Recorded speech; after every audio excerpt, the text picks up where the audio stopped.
Hello. क्या मेरी आवाज़ आ रही है? हेलो। हेलो। क्या मेरी आवाज़ आ रही है? हेलो। हेलो। क्या मेरी आवाज़ आ रही है? Hello. Hello. Thank you. Hello. सारे स्टूडेंट्स प्लीज़ जल्दी से ज्वाइन हो जाएं। Thank you. हेलो। फिर हम आज सारे की स्टूडेंट्स प्लीज़ जल्दी क्लास से को ज्वाइन हो शुरू जाएं। करेंगे। Thank you. हेलो। फिर हम आज सारे की स्टूडेंट्स प्लीज़ जल्दी क्लास से को ज्वाइन हो शुरू जाएं। करेंगे। Thank you. हेलो। फिर हम आज सारे की स्टूडेंट्स प्लीज़ जल्दी क्लास से को ज्वाइन हो शुरू जाएं। करेंगे। Thank you. फिर हम आज चलिए, की आपको एक सूचना और देनी क्लास थी को शुरू कि करेंगे। जो हमारे फिजिक्स के सर हैं उनके यहाँ बहुत ही बुरी एक न्यूज़ आई है कि उनके चलिए, घर में भी आपको एक एक कोई सूचना और कोविड देनी थी पॉजिटिव हो गया कि है। तो जिसकी जो वजह से उनका हमारे फिजिक्स सेटअप के सर थोड़ा हैं सा उनके यहाँ इधर बहुत उधर ही हो गया, क्योंकि होम क्वारंटीन बुरी किया गया एक है लोगों न्यूज़ को। आई है कि उनके घर तो में भी जिसकी एक वजह से वो कोई आज तो कोविड क्लास नहीं ले पॉजिटिव हो गया है। पाएंगे। हम लोग तो कोशिश कर रहे जिसकी हैं वजह कि से वो उनका जल्द से जल्द सेटअप क्लास थोड़ा सा लेना शुरू कर दें, तो इधर शायद उधर कल हो गया, से भी क्योंकि वो कर होम सकते हैं। क्वारंटीन किया गया है लोगों को। तो तो आपको इसके बारे में जिसकी वजह से वो सूचना आज तो पहले से क्लास दे दी नहीं ले जाएगी। पाएंगे। हम ठीक है? लोग कोशिश कर रहे हैं कि तो वो जल्द से जल्द आज की क्लास क्लास लेना फिजिक्स की शुरू कर क्लास तो दें, नहीं तो होगी, शायद मेरी कल से क्लास भी वो रहेगी कर अभी। सकते हैं। ठीक है? लोगों को। तो तो आपको इसके बारे में जिसकी वजह से वो सूचना आज तो पहले से क्लास दे दी नहीं ले जाएगी। पाएंगे। हम ठीक है? लोग कोशिश कर रहे हैं कि तो वो जल्द से जल्द आज की क्लास क्लास लेना फिजिक्स की शुरू कर क्लास तो दें, नहीं तो होगी, शायद कल मेरी से क्लास भी वो रहेगी कर अभी। सकते हैं। ठीक है? तो आपको इसके बारे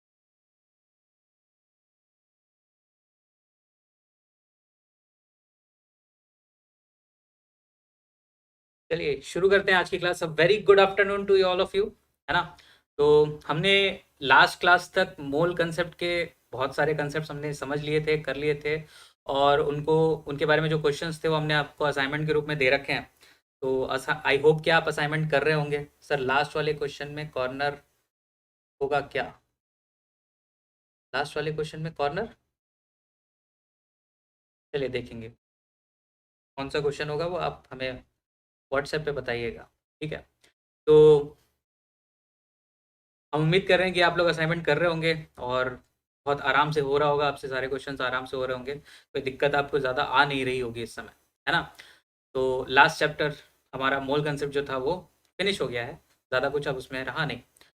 अब हम लोग शुरू करेंगे एटॉमिक स्ट्रक्चर को, और इसके बाद देखिए हमारा एक प्लान रहेगा। एटॉमिक स्ट्रक्चर करेंगे, मतलब हम एटम्स के बारे में सीखेंगे, और उसके बाद हम लोग चलेंगे केमिकल बॉन्डिंग की तरफ, जो कि हमारे बहुत ही बेसिक और बहुत ही इंपॉर्टेंट टॉपिक है पूरी केमिस्ट्री का। ठीक है? केमिकल बॉन्डिंग अगर आपको समझ में आ गई तो आप अच्छे अच्छे क्वेश्चन बहुत ही आराम से कर सकते हैं। ठीक है? आप केमिस्ट्री के बारे में समझेंगे यहाँ पे। तो एटॉमिक स्ट्रक्चर को समझना इसलिए इंपॉर्टेंट है क्योंकि अगर आप जब तक एटम को नहीं समझेंगे तब तक आप केमिकल बॉन्डिंग को भी नहीं समझ पाएंगे। हाँ, ये पोर्शन थोड़ा-सा न्यूमेरिकल भी है, ठीक है? थोड़ा-सा नहीं कहूँगा, बहुत ज़्यादा न्यूमेरिकल है, लेकिन यहाँ पे समझने वाली चीज़ें बहुत ज़्यादा हैं, ठीक है? तो आज हम पहले लेक्चर में आपको इंट्रोडक्शन देंगे कि एटॉमिक स्ट्रक्चर में क्या-क्या हमें करना है, ठीक है? और उसके बाद हम लोग देखेंगे कि एटम का स्ट्रक्चर किस तरह से डेवलप हुआ और इस समय एटॉमिक स्ट्रक्चर किस तरह से चलता है, मतलब किस तरह से हम एटम्स को देख सकते हैं, ठीक है? विजुअलाइज़ करना यहाँ पे आपके लिए बहुत ज़्यादा इम्पोर्टेंट है।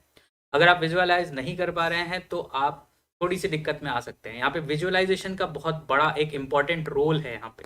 ठीक है? चलिए, इक्विवेलेंट वेट सर एक बार और बता दीजिए।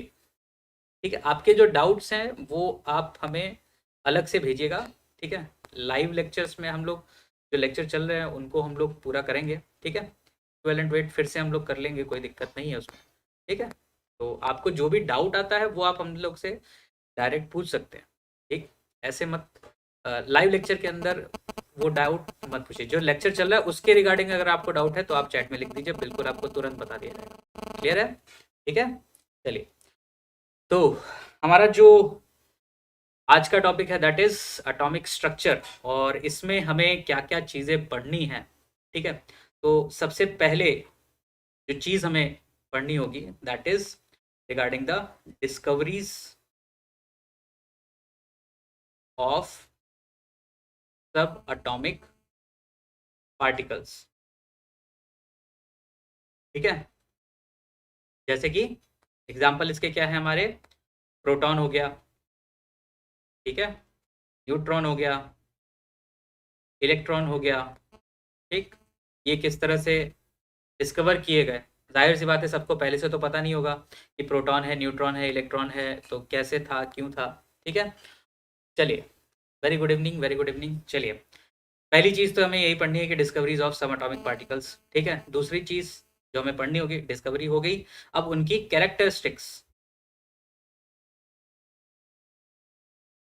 ठीक है, इनकी कैरेक्टरिस्टिक्स क्या क्या होंगी, प्रोटॉन किस तरह से होता है, न्यूट्रॉन किस तरह से होता है, इलेक्ट्रॉन किस तरह से होता है, उनकी जगह क्या है, वो कहाँ रहते हैं, ठीक है, किस तरह से चल रहे हैं, ठीक, इन सब के बारे में आपको बताया जाएगा, ठीक है।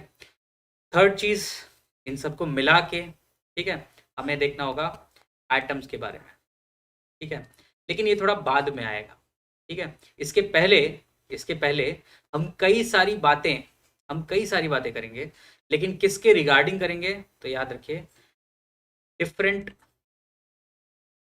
एस्पेक्ट्स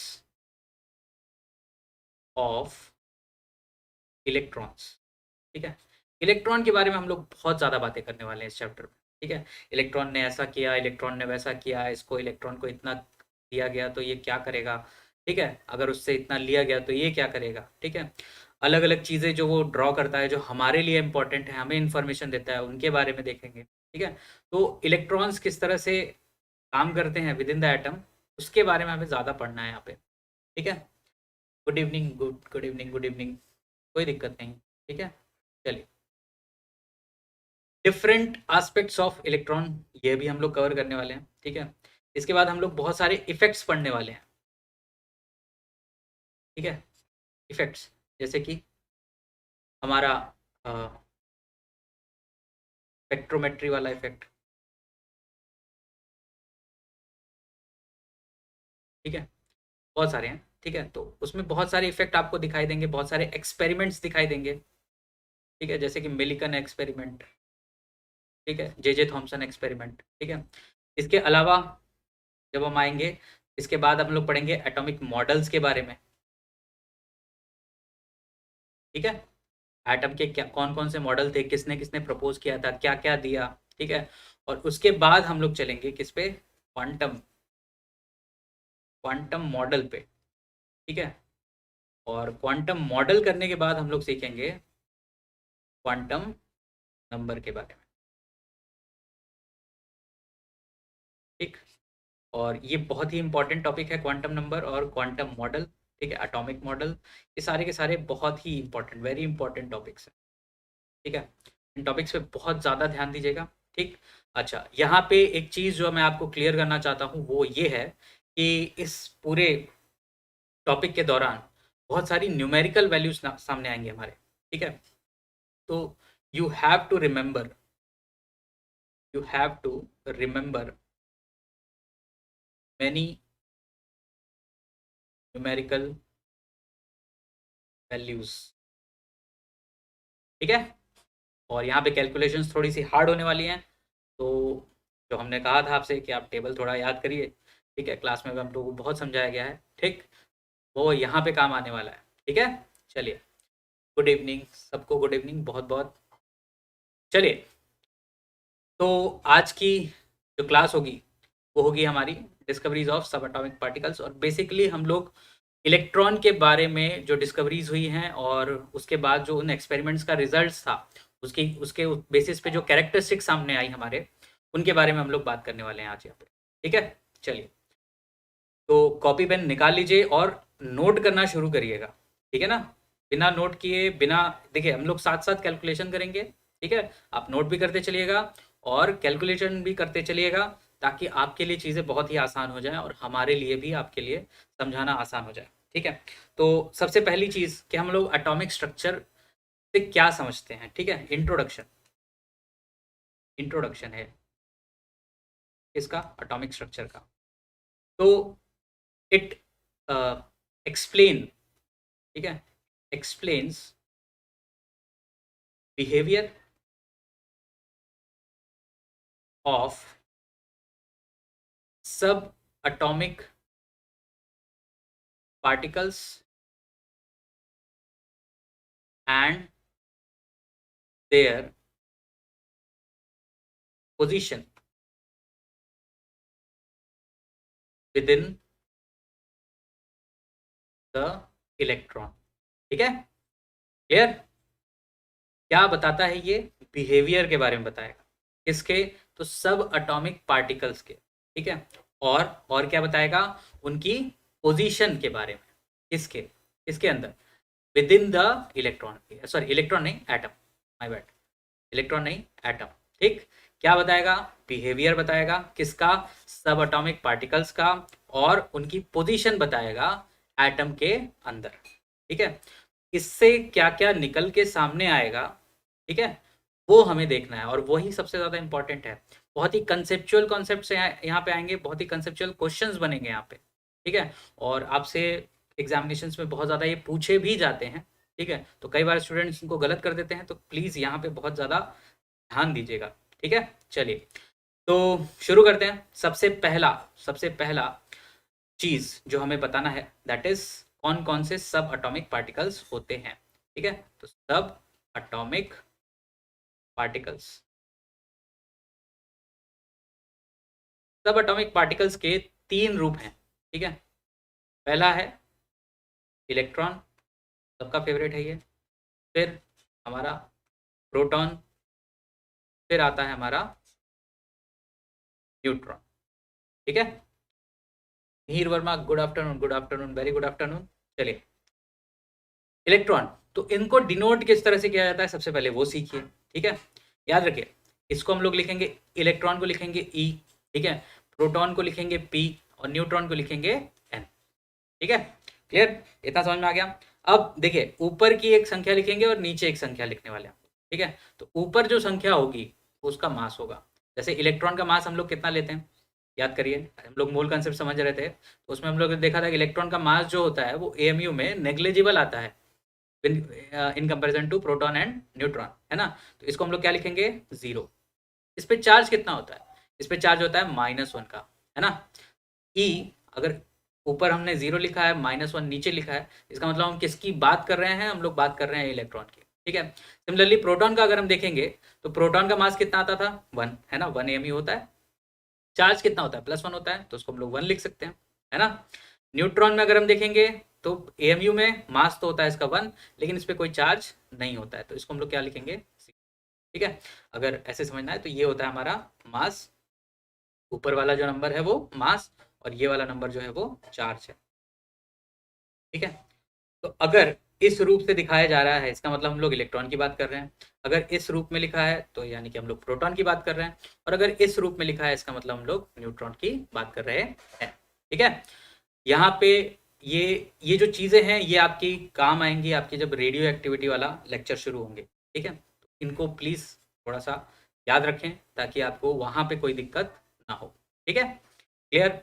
इतना हो गया। चलिए, अब शुरू कर दें हम लोग डिस्कवरी ऑफ इलेक्ट्रॉन के बारे में। ठीक है, इलेक्ट्रॉन की डिस्कवरी किस तरह से हुई? ठीक, सबसे पहले उसी को फाइंड आउट किया गया था। ठीक है, सबसे पहले हम लोग ने क्या डिस्कवर किया था? Discovery of electron. एक इलेक्ट्रॉन की डिस्कवरी एक बहुत ही अहम रोल प्ले करती है हमारी आज की साइंस में। प्रेजेंट जो साइंस हमारी चल रही है, उसमें जो इलेक्ट्रॉन है वो बहुत ही इंपॉर्टेंट रोल प्ले करता है। और अगर इलेक्ट्रॉन की डिस्कवरी नहीं हुई होती, तो आज हम बहुत सारी थ्योरीज से हाथ धो चुके होते हैं। ठीक है, अभी तक हमें कुछ नहीं पता होता कि हम लोग के साथ क्या क्या हो रहा है। ठीक है, हमारे आसपास क्या हो रहा है चीज़ों।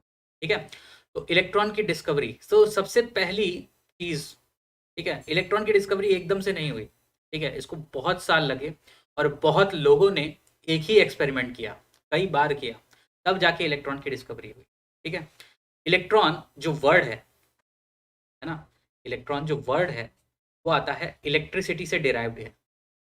ठीक है, इसको इलेक्ट्रिसिटी से एसोसिएट किया था। ठीक है, कोर्टिनी नाम के एक साइंटिस्ट थे हमारे, इसको उन्होंने इलेक्ट्रिसिटी से एसोसिएट किया था। इन्होंने बोला था कि इलेक्ट्रिसिटी का एक बेसिक पार्टिकल है, ठीक है, जिसको हम क्या कहेंगे? इलेक्ट्रॉन। ठीक, लेकिन उनको इलेक्ट्रॉन के बारे में कुछ नहीं पता था। ठीक है, उन्होंने बोला कि बस एक निगेटिवली चार्ज पार्टिकल होगा कोई ना कोई, जो कि एक बेसिक पार्टिकल होगा, और उसको हम लोग बोलते हैं कि वो इलेक्ट्रॉन होंगे। ठीक है, लेकिन इनकी डिस्कवरी उन्होंने नहीं की। ठीक है।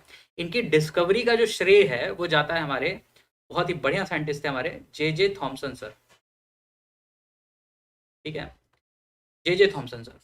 और यहाँ पे इनके पहले भी इनके जो सीनियर्स थे जो ये रिसर्च कर रहे थे, तो इनके जो सीनियर्स थे जिनके अंडर में ये रिसर्च करते थे, उन्होंने कई सालों तक इसके बारे में रिसर्च किया था, ठीक है, लेकिन वो सफलता हाथ नहीं लग पाई। सफलता किसके हाथ लगी? J Thomson. तो नाम भी किसका होगा? जे थॉमसन, ठीक है। तो इन्होंने क्या किया? इन्होंने एक्सपेरिमेंट किया, ठीक है, experimented on the behaviour of gases, ठीक है, behaviour of gases in discharge tube in the presence of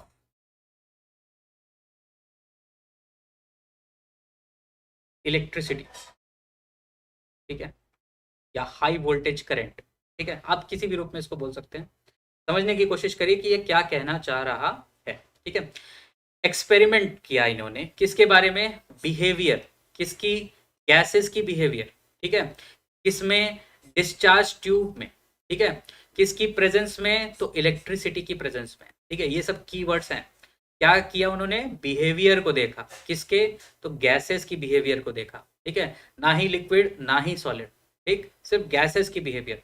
किसके अंदर देखा? तो एक डिस्चार्ज ट्यूब के अंदर देखा, ठीक है, और उसमें क्या प्रेजेंट था? तो इलेक्ट्रिसिटी प्रेजेंट थी, ठीक है, बहुत ही हाई अमाउंट में इलेक्ट्रिसिटी प्रेजेंट थी, ठीक है। तो इसको इसको उन्होंने किस तरह से किया और वहां पे क्या क्या आउटकम निकले, उनके बारे में हमें समझना होगा, ठीक है। याद रखिए, behaviour of gases in a discharge tube in the presence of electricity, ठीक है। चलिए, तो यहाँ पे हमें क्या क्या करना होगा? तो सबसे पहले एक डिस्चार्ज ट्यूब बनाना होगा। अब डिस्चार्ज ट्यूब से आप लोग क्या समझते हैं? तो ये एक सिलेंड्रिकल वेसल है, ठीक है, सिलेंड्रिकल ग्लास का वेसल होगा, ठीक है। चलिए, तो सिलेंड्रिकल हमने ग्लास का वेसल बना लिया, ठीक है, इस तरह से, ठीक, ये ग्लास का वेसल हो गया, ठीक है। इसको थोड़ा सा और सुधार कर देते हैं, ठीक है। चलिए, तो जो भी लोग ज्वाइन हो रहे हैं प्लीज थोड़ा सा फोकस करिएगा यहाँ पे, ठीक है। अब इसमें उन्होंने क्या किया? इन्होंने दो इलेक्ट्रोड्स लगाया। क्या लगाया? दो इलेक्ट्रोड्स, ठीक है, मेटल के इलेक्ट्रोड्स होंगे ये, ठीक है, एक ये इधर, ठीक। इसको इन्होंने बहुत ही हाई वोल्टेज के सोर्स से जोड़ दिया, ठीक है, बहुत ही हाई वोल्टेज के सोर्स से जोड़ दिया, ठीक है,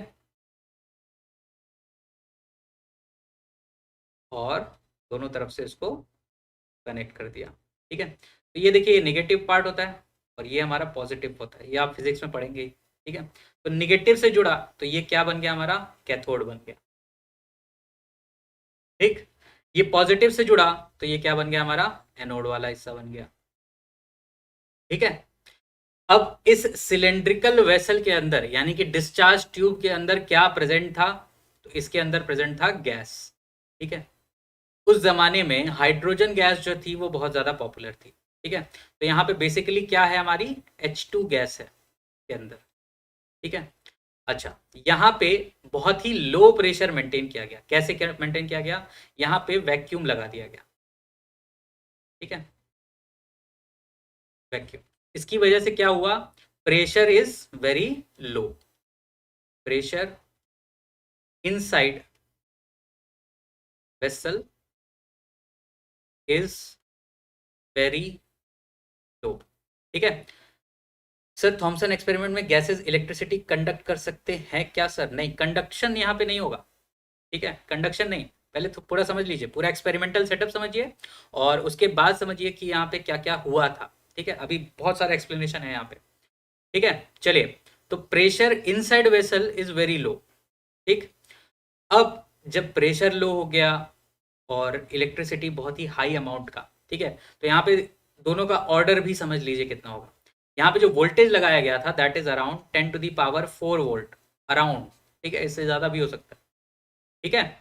और जो प्रेशर अप्लाई किया गया था वो था हमारा अराउंड 10⁻⁻² से लेके 10⁻³ मिलीमीटर ऑफ Hg, ये प्रेशर की यूनिट होती है ना, मिलीमीटर ऑफ Hg। इतना प्रेशर, इतना लो प्रेशर अप्लाई किया गया और इतना हाई वोल्टेज अप्लाई किया गया। ठीक है, तो दो चीजें आपको यहाँ पे बहुत ही क्लियर होनी चाहिए कि पहली चीज हाई वोल्टेज वाज अप्लाइड, ठीक है, और दूसरी चीज यहाँ पे लो प्रेशर यूज किया जाता है। ठीक, तो हाई वोल्टेज लो प्रेशर की प्रेजेंस में क्या हुआ ये आपको समझना है यहाँ पे। ठीक है, चलिए तो इसको हम लोग समझते हैं कि यहाँ पे एक्चुअल में क्या हो रहा होगा। ठीक है, चलिए याद रखिएगा क्या, हाई वोल्टेज और लो प्रेशर। तो यहाँ पे हमने इलेक्ट्रोड्स बना लिए। ठीक है, ये हमारा कैथोड है, ये हमारा एनोड है। ठीक, कैथोड किससे जुड़ा था, निगेटिव पार्टिकल से, तो यहाँ पे चार्ज कैसा होगा, निगेटिव होगा। ठीक है, ये एनोड है, ये हमारा पॉजिटिव पार्टिकल से जुड़ा है, तो ये क्या हो जाएगा, पॉजिटिव टर्मिनल से जुड़ा है, पार्टिकल से नहीं टर्मिनल से जुड़ा है, तो यहाँ पे चार्ज कैसा होगा, पॉजिटिव होगा। ठीक है, हमने क्या अप्लाई किया है, low pressure. Because of low pressure, because of low pressure, ठीक है, distance between two molecules of gases of gas will be very high। ठीक है, जब लो प्रेशर अप्लाई किया गया, ठीक है, तो जो गैसेस थी, जो या गैस के जो मॉलिक्यूल्स थे वो एक दूसरे से दूर चले गए, है ना, कोई प्रेशर तो है नहीं उसके ऊपर, तो बहुत ही डिस्टेंट हो गए। ठीक है, यानी कि अब वो आसानी से मूव कर सकते हैं पूरे वेसल में। ठीक है, तो जब डिस्टेंस बहुत ज़्यादा लो हो गया तो हम स्पेसिफिकली किसी एक मॉलिक्यूल के ऊपर फोकस कर सकते हैं कि नहीं कर सकते हैं, है ना, किसी एक मॉलिक्यूल के ऊपर फोकस कर सकते हैं।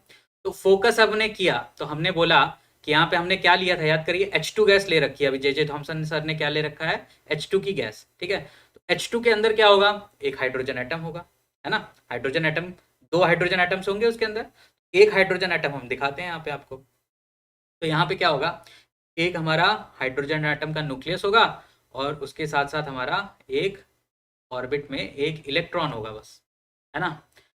तो याद रखिए हमने क्या अप्लाई किया था, हाई वोल्टेज। ठीक है, ये पॉइंट तो आपको समझ में आ गया कि लो प्रेशर से क्या हुआ। अब हाई वोल्टेज से क्या होगा, ठीक है, because of high voltage, because of high voltage the force of attraction by anode will be very high। ठीक है, जो एनोड है, ये जो पॉजिटिव चार्ज है, ये पॉजिटिव टर्मिनल है, ठीक है, ये क्या कर रहा होगा, ये हमारा क्या है, ये हमारा इलेक्ट्रॉन है। इलेक्ट्रॉन क्या होता है, नेगेटिव चार्ज पार्टिकल होता है, तो ये क्या कर रहा होगा, इसको अपनी तरफ खींच रहा होगा, है कि नहीं। अब ये इसको अपनी तरफ खींचेगा, ये इसकी तरफ मूव करना शुरू कर देगा, है ना। अब ये जो निगेटिव है, ये हमारा निगेटिव जो टर्मिनल है, ठीक है, वो किसको अट्रैक्ट करेगा, पॉजिटिव जो न्यूक्लियस है हमारा उसको अट्रैक्ट करेगा। ठीक है, हालांकि ये सारी चीजें जे थॉमसन सर ने नहीं बोली, ठीक है, लेकिन हमें ये बाद में समझ में आ गया कि कुछ इसी तरह का हो रहा होगा, है ना। तो पॉजिटिव जो न्यूक्लियस था वो हमारा किसकी तरफ जाएगा, कैथोड की तरफ। जो पॉजिटिव एनोड था वो किसको खींच रहा होगा, इलेक्ट्रॉन को। ठीक है, तो ये इस तरफ मूव किया, ये इस तरफ मूव किया, हमारा कंसेप्ट एकदम हमें क्लियर हो गया। ठीक है, मूव करना शुरू किया। अब क्योंकि इसके बीच में स्पेस भी बहुत था तो ये आराम से बिना किसी से टकराए इस तरफ मूव करने शुरू किए। ठीक है, तो हाई वोल्टेज से क्या हुआ, हाई वोल्टेज से फोर्स ऑफ अट्रैक्शन क्या था, ज्यादा हो गया, किसकी तरफ से, एनोड की तरफ से। ठीक है, जिसकी वजह से क्या हुआ, जिसकी वजह से इलेक्ट्रॉन मूव्ड टुवर्ड्स एनोड। ठीक है, और दूसरी चीज क्या हुई, दूसरी चीज क्या हुई, हमारा जो न्यूक्लियस था, जो न्यूक्लियस था, जो पॉजिटिव होता है, पॉजिटिव चार्ज होता है, वो हमारा किसकी तरफ चला गया, कैथोड की तरफ। ठीक है, तो कैथोड ने भी एक फोर्स लगाया किसकी तरफ, न्यूक्लियस की तरफ, और वो भी मूव कर गया किसकी तरफ, कैथोड की तरफ। समझ में आया? इतना अगर आपको समझ में आया हो तो प्लीज़ यस लिख दीजिए, स्पैम कर दीजिए चैट में, तो हमें समझ में आ जाएगा कि आपको कुछ कुछ समझ में आ रहा है यहाँ पे आपको, है ना। प्लीज़ अगर आपको यहाँ पे समझ में आ रहा है तो यस स्पैम कर दीजिए चैट में फटाफट।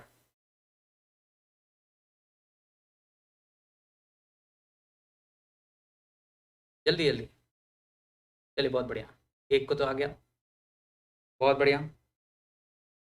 चलिए, तो मैं उम्मीद कर रहा हूँ कि आपको समझ में आ रहा है अच्छे से, है ना।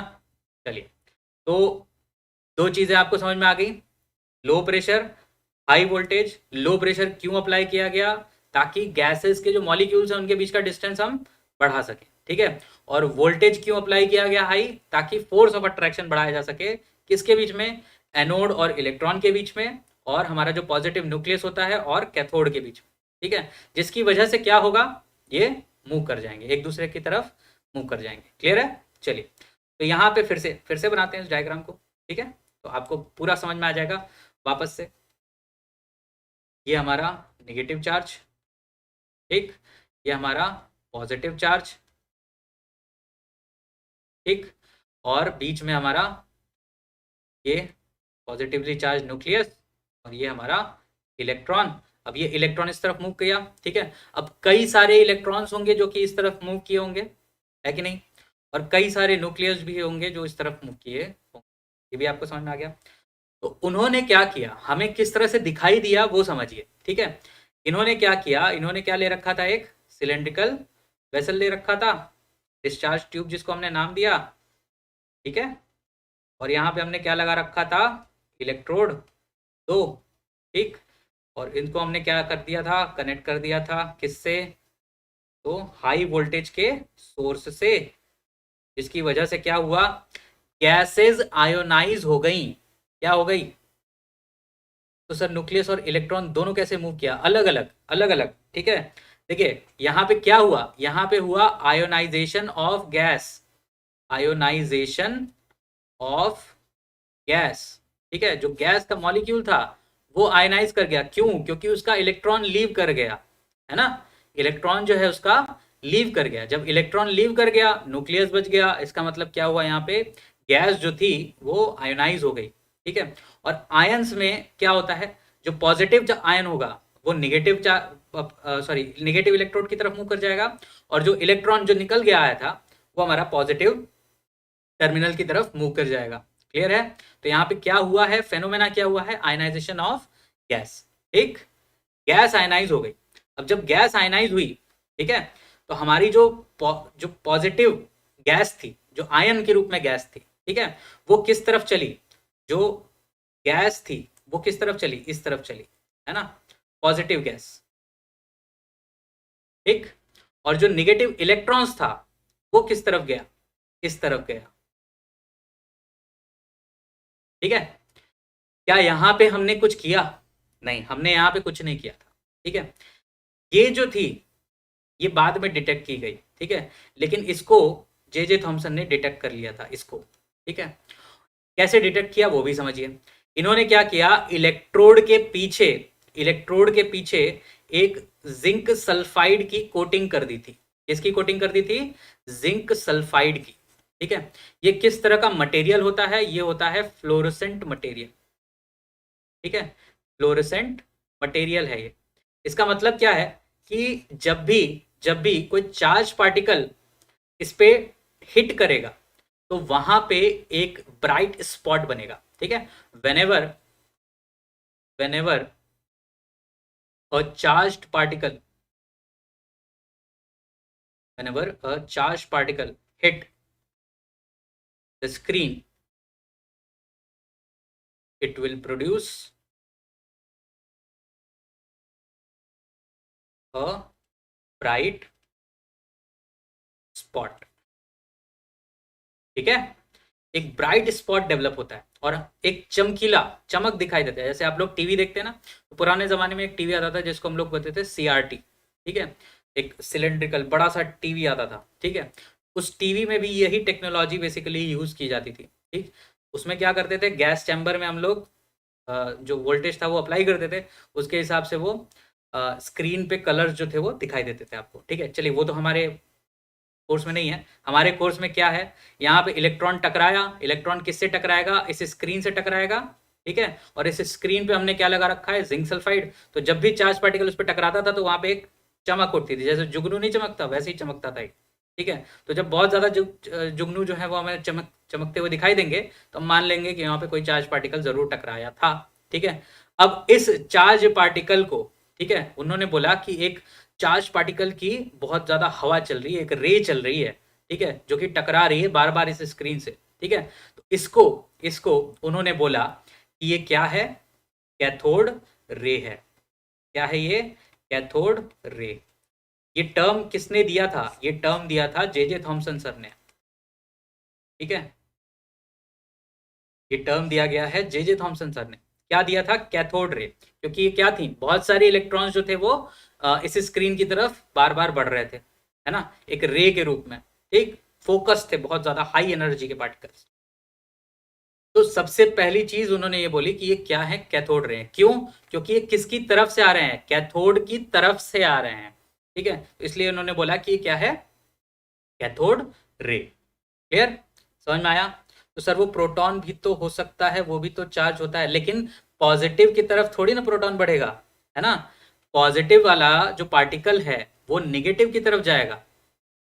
जो लाइक चार्जेस होते हैं वो रिपेल करते हैं, है कि नहीं, और जो अपोजिट चार्जेस होते हैं वो अट्रैक्ट करते हैं। तो पॉजिटिव वाला किसकी तरफ जाएगा, निगेटिव की तरफ। और ये हमारा इलेक्ट्रॉन क्या है, निगेटिव है, तो ये किसकी तरफ गया, पॉजिटिव की तरफ।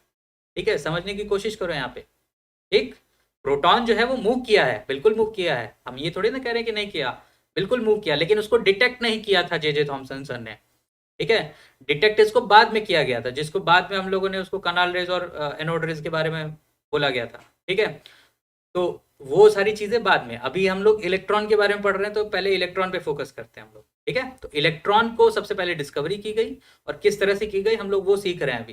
ठीक, तो चलिए, तो यहाँ पे हमने देखा कि आयनाइजेशन हुआ और ब्राइट स्पॉट डेवलप हुआ, इसको नाम दिया इन्होंने कैथोड रे, जिसको बाद में नाम दिया गया क्या, इलेक्ट्रॉन। ठीक है, क्या था ये, बेसिकली इलेक्ट्रॉन था। ठीक है, लेकिन इस इलेक्ट्रॉन वर्ड तक पहुंचने में बहुत टाइम लगा। ठीक है, बहुत टाइम लगा। क्यों, क्योंकि ये आप यहाँ पे स्थापित नहीं कर पा रहे थे कि ये चीज क्या थी। देखिए, कंफ्यूजन है यहाँ पे। जे थॉमसन जिन्होंने इसको डिस्कवर किया था उन्होंने इसको नाम दिया था कैथोड रे। ठीक है, तो उनको भी नहीं पता था। तो दोनों तरफ जिंक सल्फाइड होता है, बाद में लगाया गया, बाद में लगाया गया। ठीक है, अभी नहीं लगाया गया था। जे थॉमसन सर ने सिर्फ और सिर्फ एनोड की तरफ लगाया था। ठीक है, ये याद रखना, बाद में लगाया गया कैथोड की तरफ, तो उनको समझ में आ गया कि यहाँ पे पॉजिटिव चार्ज भी फ्लो कर रहा है। ठीक है, सिर्फ नेगेटिव चार्ज फ्लो नहीं कर रहा था। क्लियर, समझ में आया। तो यहाँ पे इलेक्ट्रॉन वर्ड जो है वो बहुत बाद में आया, पहले वर्ड आया था हमारा कैथोड रे, और कैथोड रे से इलेक्ट्रॉन तक जाने में एक लंबा सफर तय किया गया, एक बहुत सीरीज ऑफ एक्सपेरिमेंट किए गए और बहुत सारे डेटा निकाले गए। जब ये हमें पता चल गया कि सिर्फ एक ही पार्टिकल ऐसा है जो कि ऐसा काम कर रहा है, तब उसको नाम दिया गया था इलेक्ट्रॉन। ठीक है, क्लियर हुआ, समझ में आ रहा है, बोलिए एक बार यस स्पैम कर दीजिए, जो कि आपको, अगर आपको समझ में आ रहा हो तो फटाफट। और लाइक करिए स्ट्रीम को लाइक करना मत भूलिएगा, है ना। चलिए, समझ में आ रहा हो तो यस स्पैम कर दीजिए फटाफट, जिससे कि हमें भी समझ में आ जाए कि आपको समझ में आ रहा है। चलिए, बहुत बढ़िया, बहुत बढ़िया। ठीक है, तो क्या हुआ, यहाँ पे हमें कैथोड रे मिल गई। ठीक है, अब यहाँ से हम लोग चलते हैं किसके ऊपर, इस रिएक्शन के ऊपर। यहाँ पे क्या रिएक्शन हुआ होगा उसके बारे में भी तो जानना जरूरी है कि नहीं है ना। रिएक्शन के बारे में जानना भी बहुत ज्यादा जरूरी है।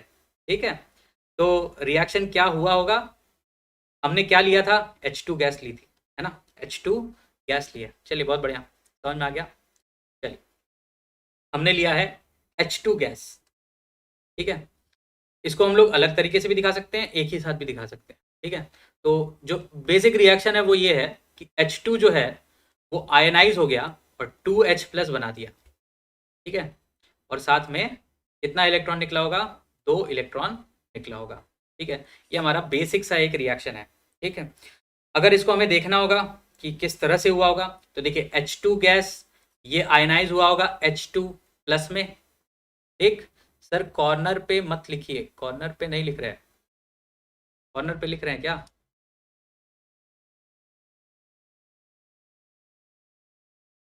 आई गेस हम कॉर्नर पे नहीं लिख रहे हैं, ठीक है। अगर वोल्टेज लो होता तो फोर्स ऑफ अट्रैक्शन बहुत वीक होता, ठीक है।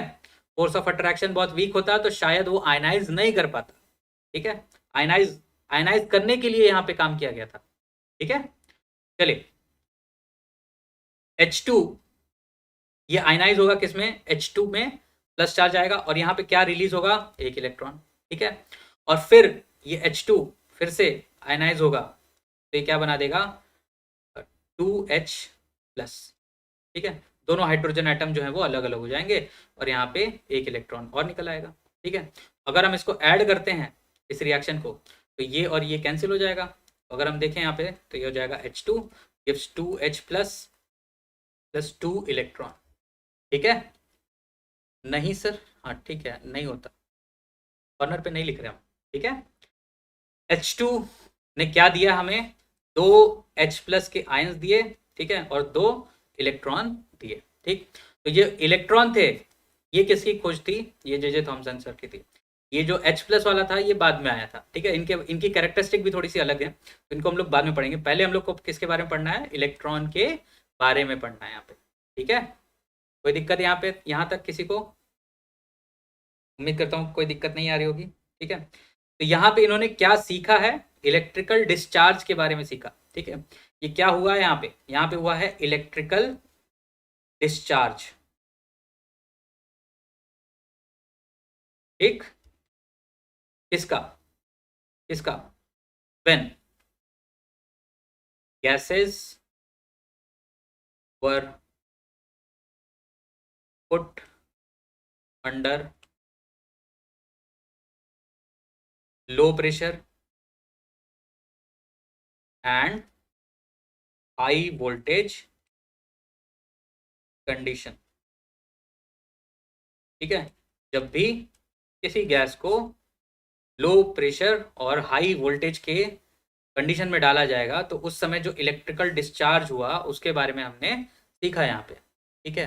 चलिए, तो जब हमने ये सीखा, ठीक, तो एक चीज यहाँ पे बहुत ही इंपॉर्टेंट क्वेश्चन है, ठीक है, कि क्या किसी भी गैस को, ठीक है, किसी भी गैस को हम आयनाइज कर सकते हैं क्या, ठीक है। तो आंसर होगा कैन, क्वेश्चन क्या है हमारा, can any gas can any gas be ionized under same condition,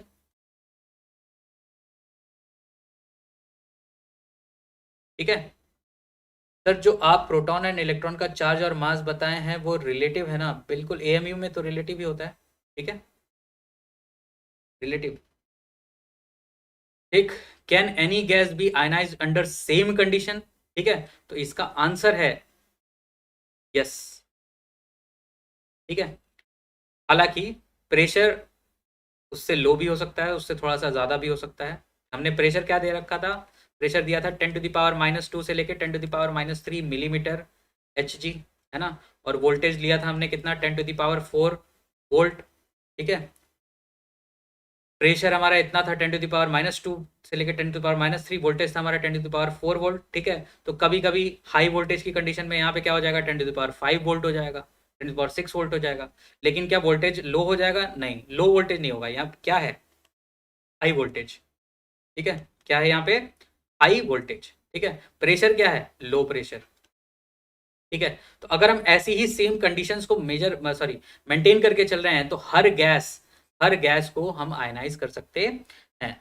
reaction again बताइए, रिएक्शन अगेन बताएं। ये देखिए ये रिएक्शन है हमारा, ठीक है। हमने H2 गैस को लिया था, ठीक है, H2 की गैस को लिया था जे थॉमसन सर ने, फिर H2 को हमने आयनाइज किया, ठीक है। वोल्टेज जब हमने वोल्टेज को अप्लाई किया तो सबसे पहले जो H2 था वो हमारा किस में कन्वर्ट हुआ होगा, H2 के प्लस में, ठीक है, और उसमें से एक इलेक्ट्रॉन निकला, पहले एक इलेक्ट्रॉन निकाला, ठीक है, फिर अभी भी उसके अंदर एक इलेक्ट्रॉन है जो कि आउटर मोस्ट में ही है, तो इस H2+ में से एक और इलेक्ट्रॉन निकाला, ठीक है, तो हमारा क्या बन गया 2H+। तो ये रिएक्शन हमारे सामने आया कि H2 + 2H+ गिव्स 2 इलेक्ट्रॉन, ठीक है। ये हमारा केमिकल रिएक्शन था उस समय, ठीक।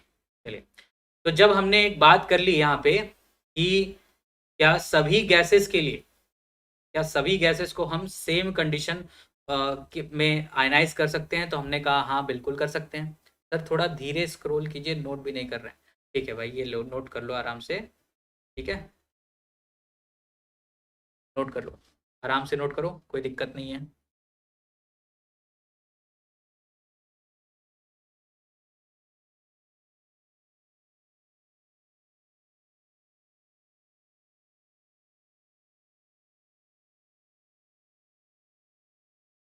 हो गया रिएक्शन, नोट हो गया।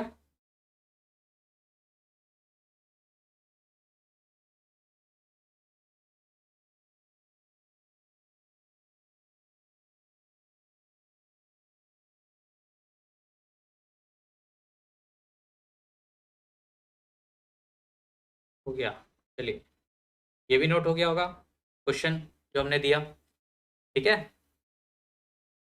क्या सभी गैसेस को आयनाइज कर सकते हैं? तो बिल्कुल कर सकते हैं। कब कर सकते हैं? जब हाई वोल्टेज हो और लो प्रेशर हो, ठीक है। चलिए, तो ये हो गया, तो इसके बाद हम आपको होमवर्क दे देते हैं। एक होमवर्क है हमारे लिए कि हमने H2 के लिए तो रिएक्शन लिख लिया, ठीक है, तो आप किसके किसके लिए इलेक्ट्रो रिएक्शन लिखेंगे? O2 के लिए लिखेंगे, N2 के लिए भी लिखेंगे, ठीक है। दिस इज होमवर्क, ठीक है, ये आपका क्या है, होमवर्क है, ठीक। चलिए, जब इतना हो गया, ठीक, तो अब हमें जो इलेक्ट्रॉन है, इलेक्ट्रॉन जनरेट तो हो गया। असाइनमेंट बड़ी खतरनाक है सर, कोई नहीं, करो, खतरनाक करने से ही आपका सिलेक्शन होगा, ठीक है ना, डरिए नहीं, हम हैं।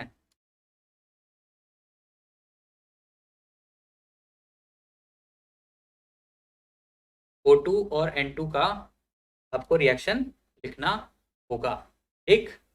चलिए, तो अब हम लोग चलते हैं किसकी प्रॉपर्टीज पे चलते हैं। प्रॉपर्टीज, किसकी प्रॉपर्टीज? जे थॉमसन ने इनको क्या नाम दिया? जे थॉमसन ने इनको नाम दिया है कैथोड रेस। तो प्रॉपर्टीज ऑफ कैथोड रेस हम लोग लिखेंगे, ठीक है।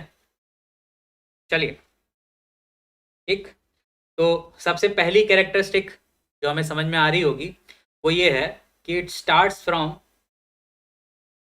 ठीक है, स्टार्ट्स या ओरिजिनेट, ओरिजिनेट फ्रॉम, कहाँ से, कहाँ से ओरिजिनेट होती हैं? कैथोड से, है ना, कैथोड से, एंड मूव टुवर्ड्स एनोड, है ना। ये तो सबसे बेसिक प्रॉपर्टी है। सर इलेक्ट्रॉन सिर्फ आउटर मोस्ट शेल से ही आउट करेंगे, वो तो देखो सारे इलेक्ट्रॉन निकाल सकते हैं क्या, ठीक है, थोड़ा सोचने की कोशिश करिएगा, इसीलिए तो होमवर्क दिया है, ठीक है। थोड़ा सा समझेंगे आप, थोड़ा सीखेंगे आप, तभी तो आप करेंगे, है ना। चलिए, आउटर मोस्ट से होगा कि नहीं होगा, उसके अंदर भी जा सकते हैं क्या, जा सकते हैं तो क्यों जा सकते हैं, नहीं जा सकते हैं तो क्यों नहीं जा सकते, ये सब थोड़ा सा सोचिए। होमवर्क इसीलिए दिया जाता है ताकि आपकी जो रीजनिंग है वो अच्छी हो सके, ठीक है। सर क्वेश्चन अभी नहीं हुआ था, क्वेश्चन अभी नहीं हुआ था, कौन सा? गैस वाला, ये can any gas be ionised under same condition?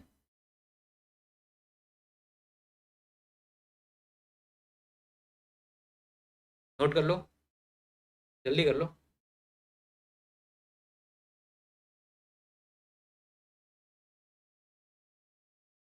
Outer most आसानी से निकलेगा, तो बहुत अच्छी बात है।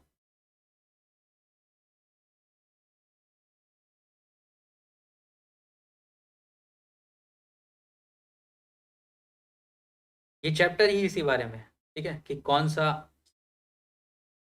आपको इलेक्ट्रॉन्स जो है वो कौन कौन से बाहर निकल सकते हैं, ताकि आप केमिकल बॉन्डिंग आराम से सीख सकें। ठीक है, जब तक आप ये सारी चीज़ें नहीं समझेंगे तब तक आपको केमिकल बॉन्डिंग जो है वो समझ में नहीं आएगी। ठीक है, चलिए होमवर्क वाला नोट हो गया। चलिए इनफ टाइम है ये इतना।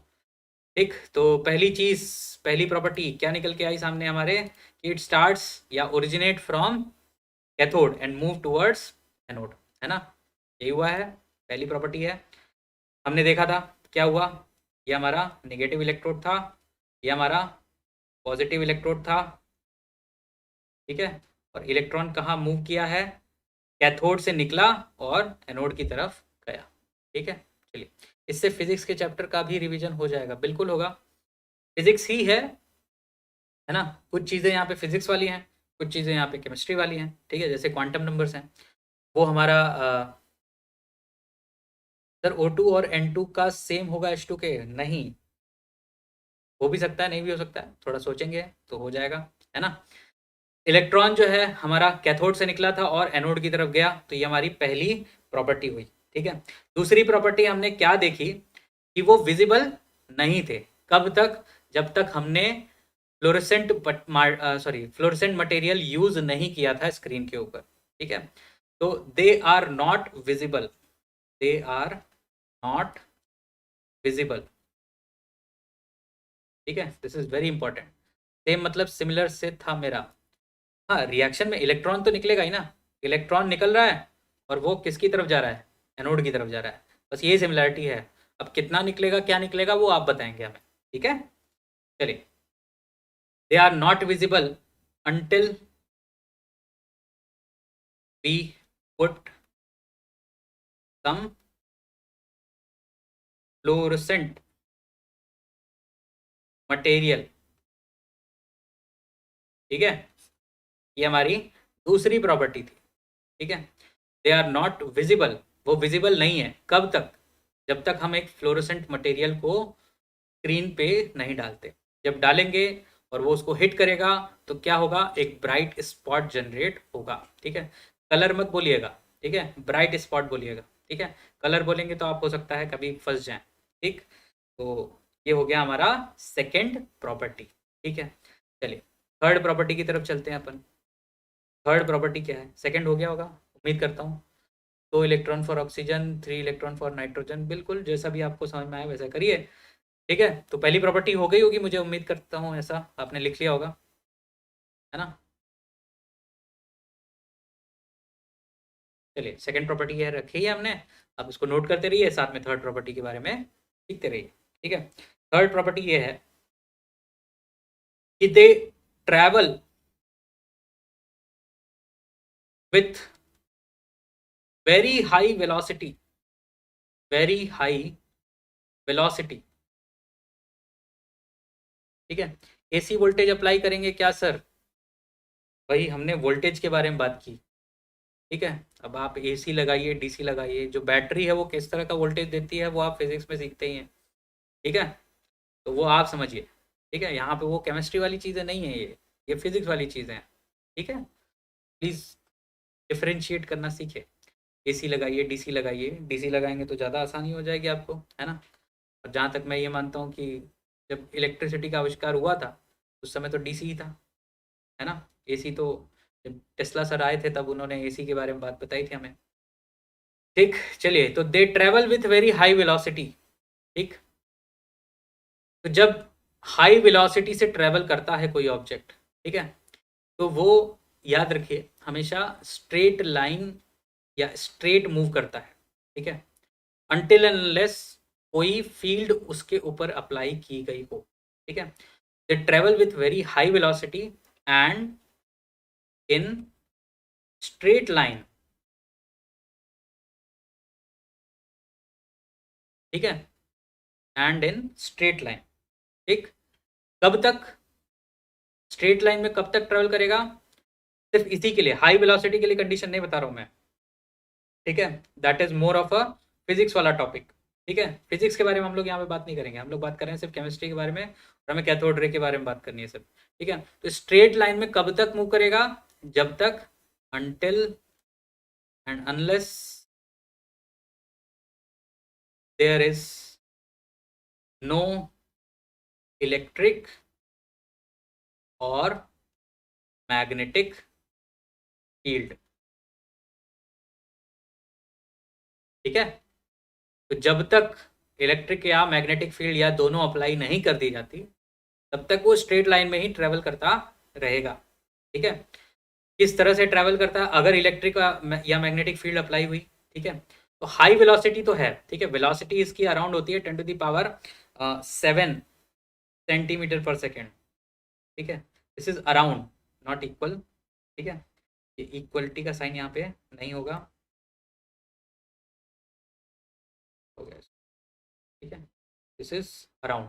ठीक है, ज़्यादा भी हो सकती है इससे, इसके आसपास रहेगी हमेशा। ठीक है, तो इतनी वेलोसिटी है इसकी, तो जब इतनी वेलोसिटी है तो जाहिर सी बात है आपकी आंखों को तो सीधा सीधा ही दिखाई देगा, है ना। लेकिन लेकिन जब इलेक्ट्रिक या मैग्नेटिक फील्ड अप्लाई करते हैं, ठीक है, देखिए अगर हमने इलेक्ट्रिक फील्ड अप्लाई की तो क्या होगा, जैसे कि हमने इसमें ये इलेक्ट्रिक फील्ड होगी, पॉजिटिव पॉजिटिव पॉजिटिव, ये हमारी वो नहीं है, इलेक्ट्रोड नहीं है, ठीक है, हमने इलेक्ट्रिक फील्ड अप्लाई की है। ठीक है, कैथोड रे हमारी बन चुकी हैं। ठीक है, कैथोड रे हमारी यहाँ से ऐसे जा रही हैं। ठीक है, क्लियर, ये इलेक्ट्रिक फील्ड है हमारी। ठीक, चलिए, तो ये किस तरफ मूव करेगी, ये सीधी सीधे यहाँ पे इस तरफ से ऐसे चली जाएगी। ठीक है, जब इलेक्ट्रिक फील्ड अप्लाई करेंगे तब। ठीक, ये हो गया हमारा इलेक्ट्रिक फील्ड के लिए। ठीक है, चलिए मैग्नेटिक फील्ड में क्या होगा। ठीक, ये आपका होमवर्क है। ठीक है, कुछ किताबों में क्या लिखा रहता है, सृष्टि सिंह नीट 1, कोई नहीं, चलिए अच्छा है आप लोग ज्वाइन कर रहे हैं, बहुत बढ़िया है।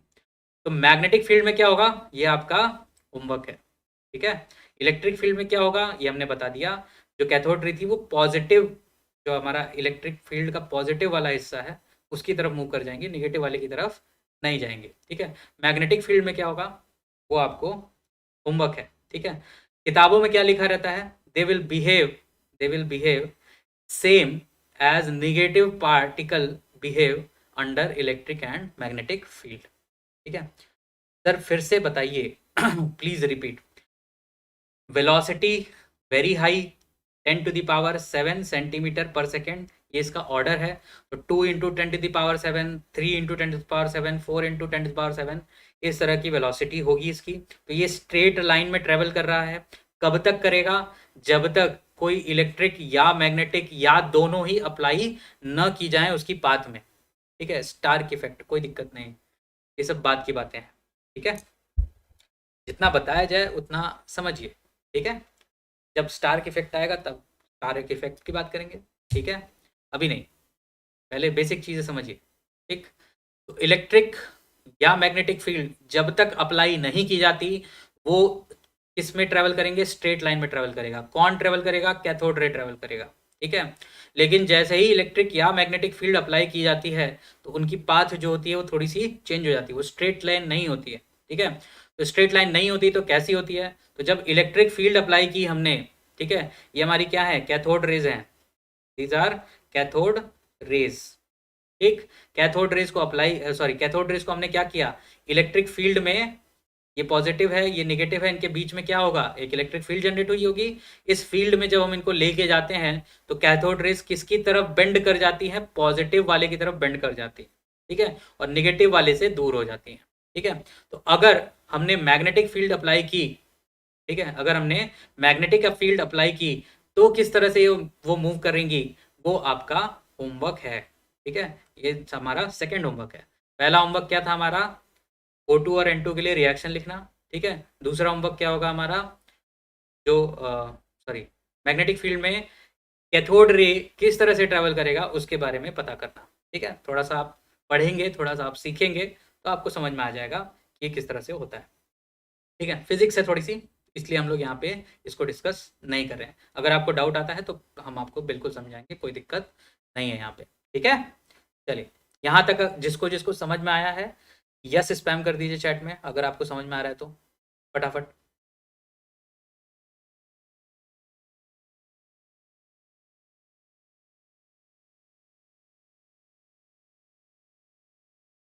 अगर आपको समझ में आ रहा है तो बिल्कुल यस स्पैम कर दीजिए, है ना। चलिए बहुत बढ़िया, समझ में आ रहा है। यहाँ तक नोट हो गया आपका सबका? सबका नोट हो गया यहाँ तक? सर यू आर अमेजिंग, अरे अरे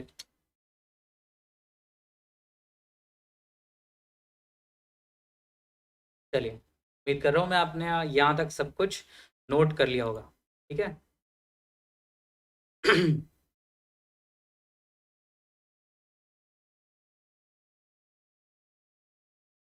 चलिए, तो नेक्स्ट कितनी प्रॉपर्टीज हो गई हमारी?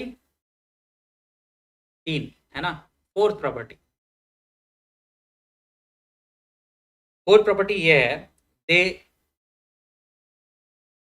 Produce heat energy when they collide with matter, ठीक है। चलिए, यहाँ पे क्या कह रहा है प्रॉपर्टी हमारी, कि वो क्या करेंगे, प्रोड्यूस करेंगे। क्या प्रोड्यूस करेंगे? हीट एनर्जी को प्रोड्यूस करेंगे, ठीक है। कब? जब वो कोलाइड करेंगे किसके साथ? किसी मैटर के साथ, ठीक है। क्लियर? ये कीवर्ड समझिए, प्रोड्यूस हीट एनर्जी कब? जब वो कोलाइड करेंगे किसके साथ? किसी मैटर के साथ, ठीक है। तो हमने क्या देखा था कि हमारी जो कैनाल रेस थी वो इस तरह ऐसे ट्रेवल कर रही थी, ठीक है। ये हमारा नेगेटिव पार्ट, नेगेटिव इलेक्ट्रोड था, ये हमारा पॉजिटिव इलेक्ट्रोड था, ठीक है। तो हमने जब यहाँ पे देखा तो इस इलेक्ट्रोड, ये जो इलेक्ट्रोड है ना, यहाँ पे इसका जो टेम्परेचर था, वो टेम्परेचर जो था वो इंक्रीज कर गया, ठीक है। Temperature was higher than earlier, ठीक है।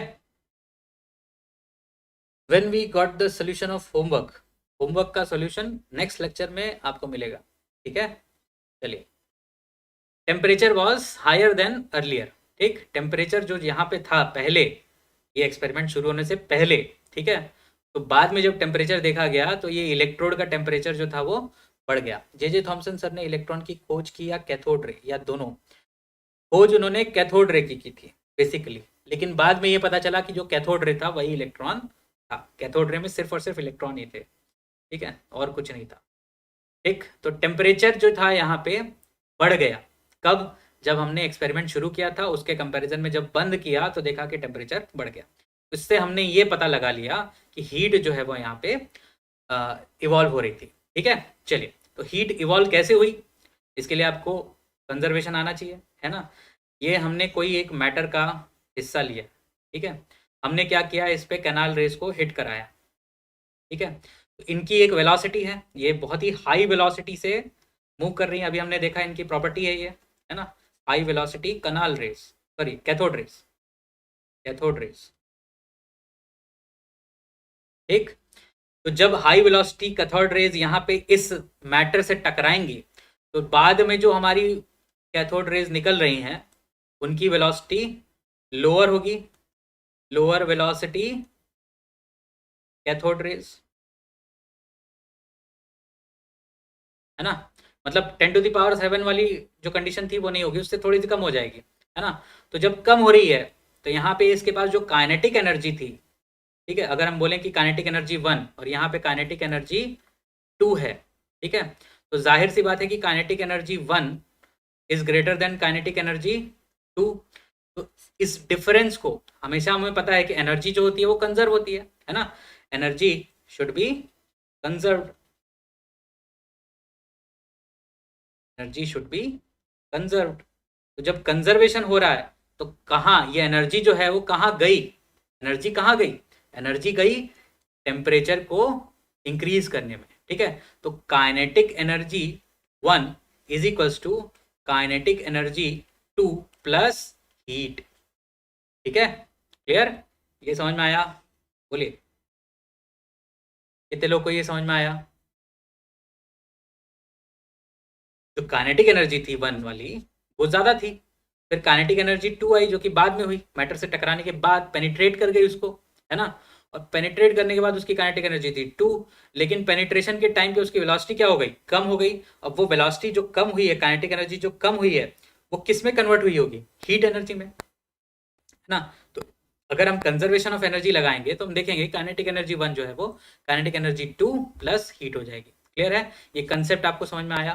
बोलिए बोलिए, समझ में आया कि नहीं सबको?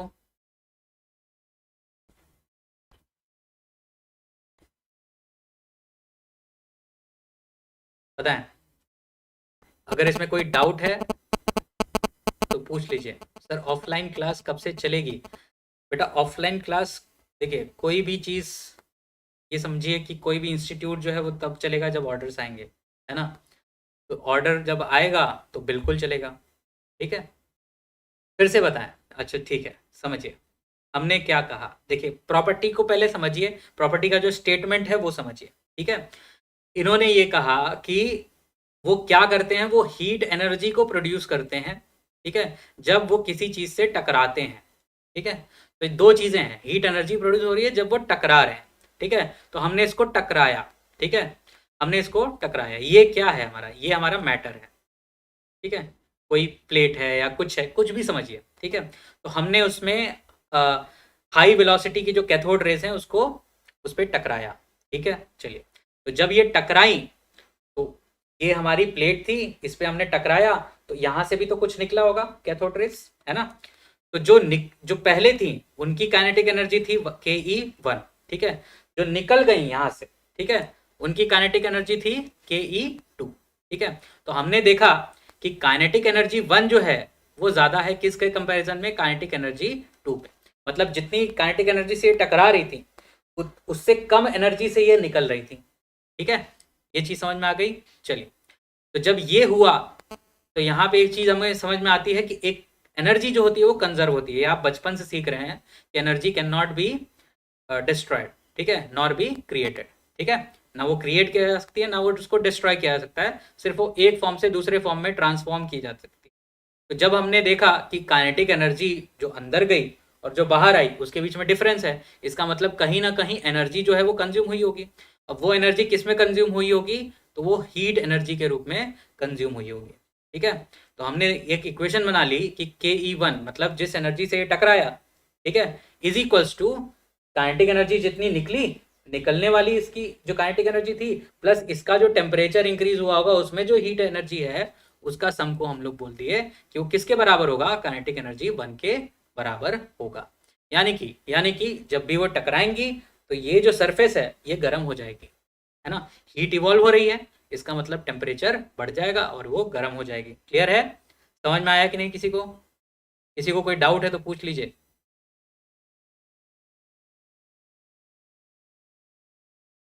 किसी को कोई डाउट है तो पूछ लीजिए।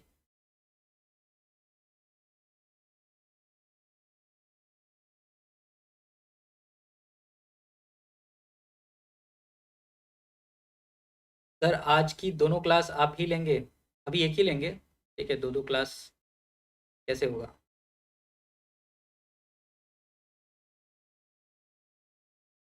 अंजलि यादव, नो सर, समझ में नहीं आया क्या? नहीं समझ में आया क्या? आ गया होगा? नहीं नहीं आया है तो नो सर लिखना। ठीक है, अगर समझ में आ गया तो यस सर, समझ यस सर लिखा करो। नहीं आया?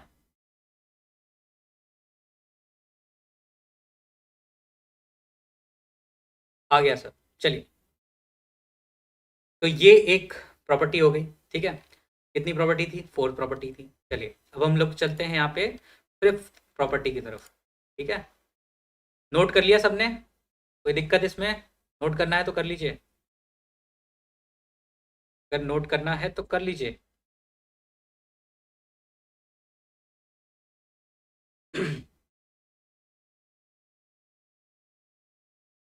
चलिए,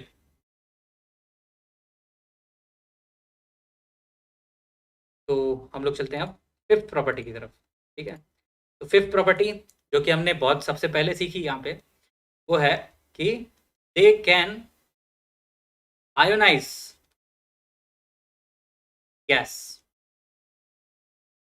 ठीक है, दे कैन आयोनाइज गैस, ये याद रखिएगा।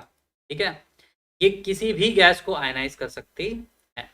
ठीक है, कैसे आयोनाइज करेंगी? आयोनाइज का मतलब क्या है? ठीक है, यानी कि कोई गैस समझ लीजिए कि एक्स गैस है हमारे पास, ठीक है, और यहाँ इसके ऊपर हमने क्या लगा दिया, कैथोड रे चला दी, ठीक है, एक कंटेनर लिया, ठीक है, उसमें एक्स की गैस भरी और उसके ऊपर से हमने कैथोड रेस चलवा दी, ठीक है, उसके अंदर से कैथोड रेस चलवा दी, ठीक है। तो क्या होगा, क्या होगा, यहाँ पे इलेक्ट्रॉन निकल आएगा इसका, ठीक है, यहाँ पे इसका इलेक्ट्रॉन निकल आएगा, अभी भी ये गैसीय स्टेट में ही रहेंगी लेकिन इसका इलेक्ट्रॉन जो है वो निकल आएगा, ठीक है। तो ये क्या बना रही है, ये क्या बना रही है, ये बना रही है हमारी कैटायन, ठीक है, क्या बना रही है, कैटायन, ठीक है। तो ये क्या कर दिया, गैस जो है वो आयनाइज हो गई, देखिए दिस इज आयनाइजेशन, ठीक है, दिस इज आयनाइजेशन। पहले क्या था, ये एक एटम था या मॉलिक्यूल होगा, ठीक है, डिपेंड्स अपॉन आपने कौन सा गैस लिया, ठीक है। और यहाँ पे ये बाद में हमें क्या मिला, कैथोड रे के एप्लीकेशन के बाद हमें एक पॉजिटिव चार्ज मिल गया उस गैस के ऊपर, एक होगा बाद में दो भी हो जाएंगे, जिसके हिसाब से गैस के हिसाब से वो तो डिपेंड करेगा, ठीक है, लेकिन क्या बनाएगा, कैटायन बनाएगा, ठीक है। ये बात आपको समझ में आ गई होगी, ठीक है। ये आयनाइज करता है, कैसे करता है वो समझिए, ठीक है। जैसे कि हमने कोई गैस ली, ठीक है, XYZ गैस ली, उसका एक न्यूक्लियस होगा पॉजिटिव चार्ज, ठीक है, और उसके आसपास का इलेक्ट्रॉन होगा कुछ, ठीक है। कैथोड रे आई, ठीक है, कैथोड रे आई, तो कैथोड रे आई तो ये क्या होती है, बहुत ही हाई वेलोसिटी वाली होती है, हाई वेलोसिटी हाई एनर्जी, हमने देखा अभी, है ना, हाई एनर्जी, ठीक। तो जब हाई वेलोसिटी होगी, हाई एनर्जी होगी, तो ये कैथोड रे से टकराई, ठीक है, तो इस इलेक्ट्रॉन को उसने कुछ एनर्जी ट्रांसफर की होगी, जाहिर सी बात है, टकराएगा तो एनर्जी ट्रांसफर हुआ, जब एनर्जी ट्रांसफर हुआ तो इस इलेक्ट्रॉन को जब एनर्जी मिली तो ये क्या कर गया, थोड़ा सा बाहर निकल गया, तो जब बाहर निकल गया तो ये गैस क्या हो गया, आयनाइज हो गया, ठीक है, क्लियर है। हाई वेलोसिटी की कैनाल रे, सॉरी कैथोड रेज जो है वो टकराई हाई एनर्जी के साथ, तो इस इलेक्ट्रॉन को एनर्जी मिल गई जो कि आउटर मोस्ट था, और उसको एनर्जी मिली तो उसने आउटर मोस्ट शेल छोड़ दिया, तो जब छोड़ दिया तो इलेक्ट्रॉन बाहर निकल आया, तो वो इलेक्ट्रॉन ये है, ठीक है, जो बच गया वो हमारा कैटायन बच गया, तो गैस जो है वो आयनाइज हो गई। क्लियर है, इतना समझ में आया सबको, बताएं ये प्रॉपर्टी समझ में आई कि नहीं आई।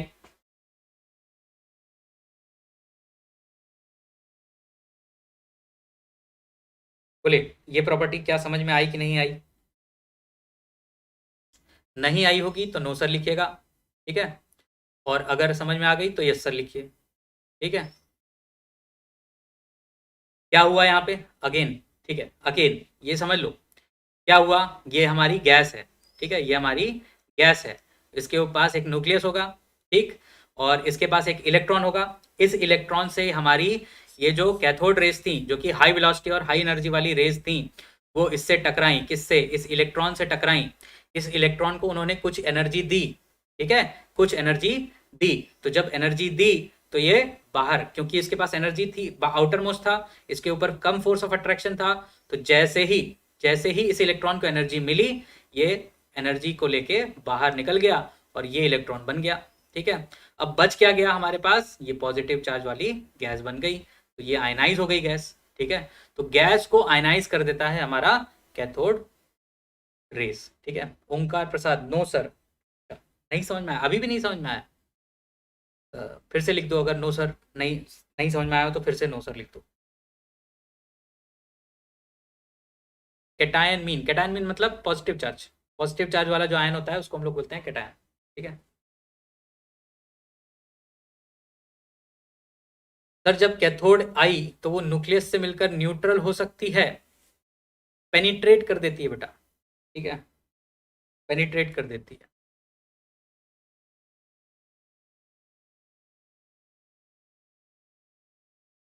ठीक है। और ये वेव फॉर्म में होती है, ये थोड़ा जैसे जैसे साइंस एडवांस होता जाता है ना, वैसे वैसे ये चीज़ें और ज़्यादा आपको समझ में आना शुरू हो जाएंगी कि वो साथ मिलकर न्यूट्रल क्यों नहीं हो रही हैं, कैसे नहीं हो रही हैं, ठीक है। थोड़ा सा अभी उसमें समय लगेगा, क्वांटम जब पहुंच जाएंगे हम लोग तब आपको समझ में आएगा कि एक्चुअल में यहाँ पे क्या हो क्या रहा था, ठीक है। ये तो अभी बस बेसिक सा एक इंट्रोडक्शन है आपके लिए, ठीक है, कि ये चीज़ें आपको समझ में आनी चाहिए पहले, ठीक है। चलिए, ओंकार प्रसाद आपको समझ में आया कि नहीं आया, नो सर लिख दीजिए अगर आपको अभी भी नहीं समझ में आया तो, जल्दी, ठीक। चलिए, नहीं लिखा है अब तक इसका मतलब आपने समझ लिया, ठीक है, तो ये हो गई फिफ्थ प्रॉपर्टी। अब जो सबसे लास्ट प्रॉपर्टी है, सर कैथोड रे खुद ही इलेक्ट्रॉन है तो वो कैसे आयनाइज कर रहा है? वो इलेक्ट्रॉन से, देखो जो इलेक्ट्रॉन है यहाँ पे, ठीक है, जो इलेक्ट्रॉन यहाँ पे है, ठीक है, उसके पास बहुत ज़्यादा हाई एनर्जी नहीं है, ठीक है, उसके पास बहुत ज़्यादा हाई एनर्जी नहीं है, लेकिन ये जो इलेक्ट्रॉन है, ठीक है, इसके पास क्या है, वेलोसिटी भी हाई है, एनर्जी भी हाई है। आया, अब ये समझो कि तुम पैदल चल रहे हो, ठीक है, या कोई ऑब्जेक्ट है जो कि रोड पे खड़ा है, सिर्फ कोई ऑब्जेक्ट, ठीक है, उसको ट्रक वाला आके टक्कर मारता है, तो क्या होगा, वो ऑब्जेक्ट बहुत ज़्यादा दूर तक चला जाएगा, है ना, बहुत ज़्यादा दूर तक चला जाएगा। क्यों? क्योंकि उसके पास, ट्रक के पास क्या था, मोमेंटम हाई था, ठीक है, हाई वेलोसिटी थी, इसलिए वो टक्कर मारा, तो टक्कर मारा तो दूर तक जाएगा दूसरा ऑब्जेक्ट जो है कि नहीं, ऐसा ही होता है। तो वैसा ही एक इलेक्ट्रॉन था जो कि बहुत छोटा, आराम से एटम की प्रक्रिया, सॉरी, ऑर्बिट में घूम रहा है, ठीक है, उसके पास उतनी ज़्यादा एनर्जी नहीं है, लेकिन एक हाई वेलोसिटी का इलेक्ट्रॉन आया, उससे टकराया, ठीक है, जैसे ही उससे टकराया तो ये जो इलेक्ट्रॉन्स था, ये जो इलेक्ट्रॉन था उसको एनर्जी मिली होगी, और जब इसको एनर्जी मिली तब ये इस छोटी सी जगह में क्यों रहना चाहेगा, जिसके पास ज़्यादा एनर्जी है ना। ये अभी तक छोटी जगह में क्यों रह रहा था, क्योंकि वो, उसके पास एनर्जी कम थी, ठीक है, ऐसा समझो। कोई एक गरीब होता है, ठीक है, वो ज़्यादा पैसे खर्च नहीं करता है, क्यों? क्योंकि उसके पास पैसे नहीं है, लेकिन अगर हम उसको एकदम से बहुत सारा पैसा दे दें तो बहुत सारा पैसा खर्च करना शुरू कर देगा, वो फिर वहीं पे नहीं रहेगा जहाँ पे वो पहले रह रहा था, है कि नहीं। तो जैसे ही इस इलेक्ट्रॉन को एनर्जी मिली, जैसे ही इस इलेक्ट्रॉन को एनर्जी मिली, इसने अपना पुराना घर छोड़ दिया, नया घर की तरफ चल दिया, ठीक है, नए घर की तरफ चल दिया वो। तो जब नए घर की तरफ चल दिया तो वो इसमें नहीं रहेगा, और जब इसमें नहीं रहेगा तो गैस जो है वो आयनाइज हो जाएगी। क्लियर? इसके मिश्रा सर, आपको समझ में आया कि नहीं आया, बताएं।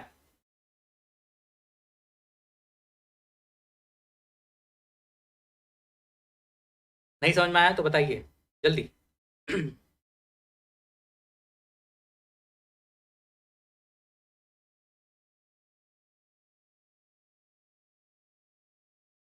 सर असाइनमेंट का पूरा सॉल्यूशन नीडेड सर, पूरा सॉल्यूशन। अरे भाई कुछ तो करो, आंसर तो दे ही रखा है। तो सर वो एनर्जी एक फोटोन की एनर्जी के इक्वल, वो तो डिपेंड करेगा कि किस एनर्जी के साथ हिट किया है, ठीक है, फोटोन की बात नहीं कर रहे अभी हम सिर्फ इलेक्ट्रॉन होगा। एक फोटोन की एनर्जी के इक्वल होगा तब ना। क्यों फोटोन क्यों जा रहे हो भाई, हम तो तुम्हें ये बोल रहे हैं कि कैथोड रे से क्या हो रहा है, हमने फोटोन की बात की ही नहीं। आज फिजिक्स की क्लास चलेगी? नहीं चलेगी, आज फिजिक्स की क्लास नहीं चलेगी, उनके घर में थोड़ा सा दिक्कत हो गई है, तो ये हमने थोड़ा एक्सप्लेन किया है शुरुआत में, देख लीजिएगा पहले, ठीक है, एक नोटिफाई किया हमने आपको।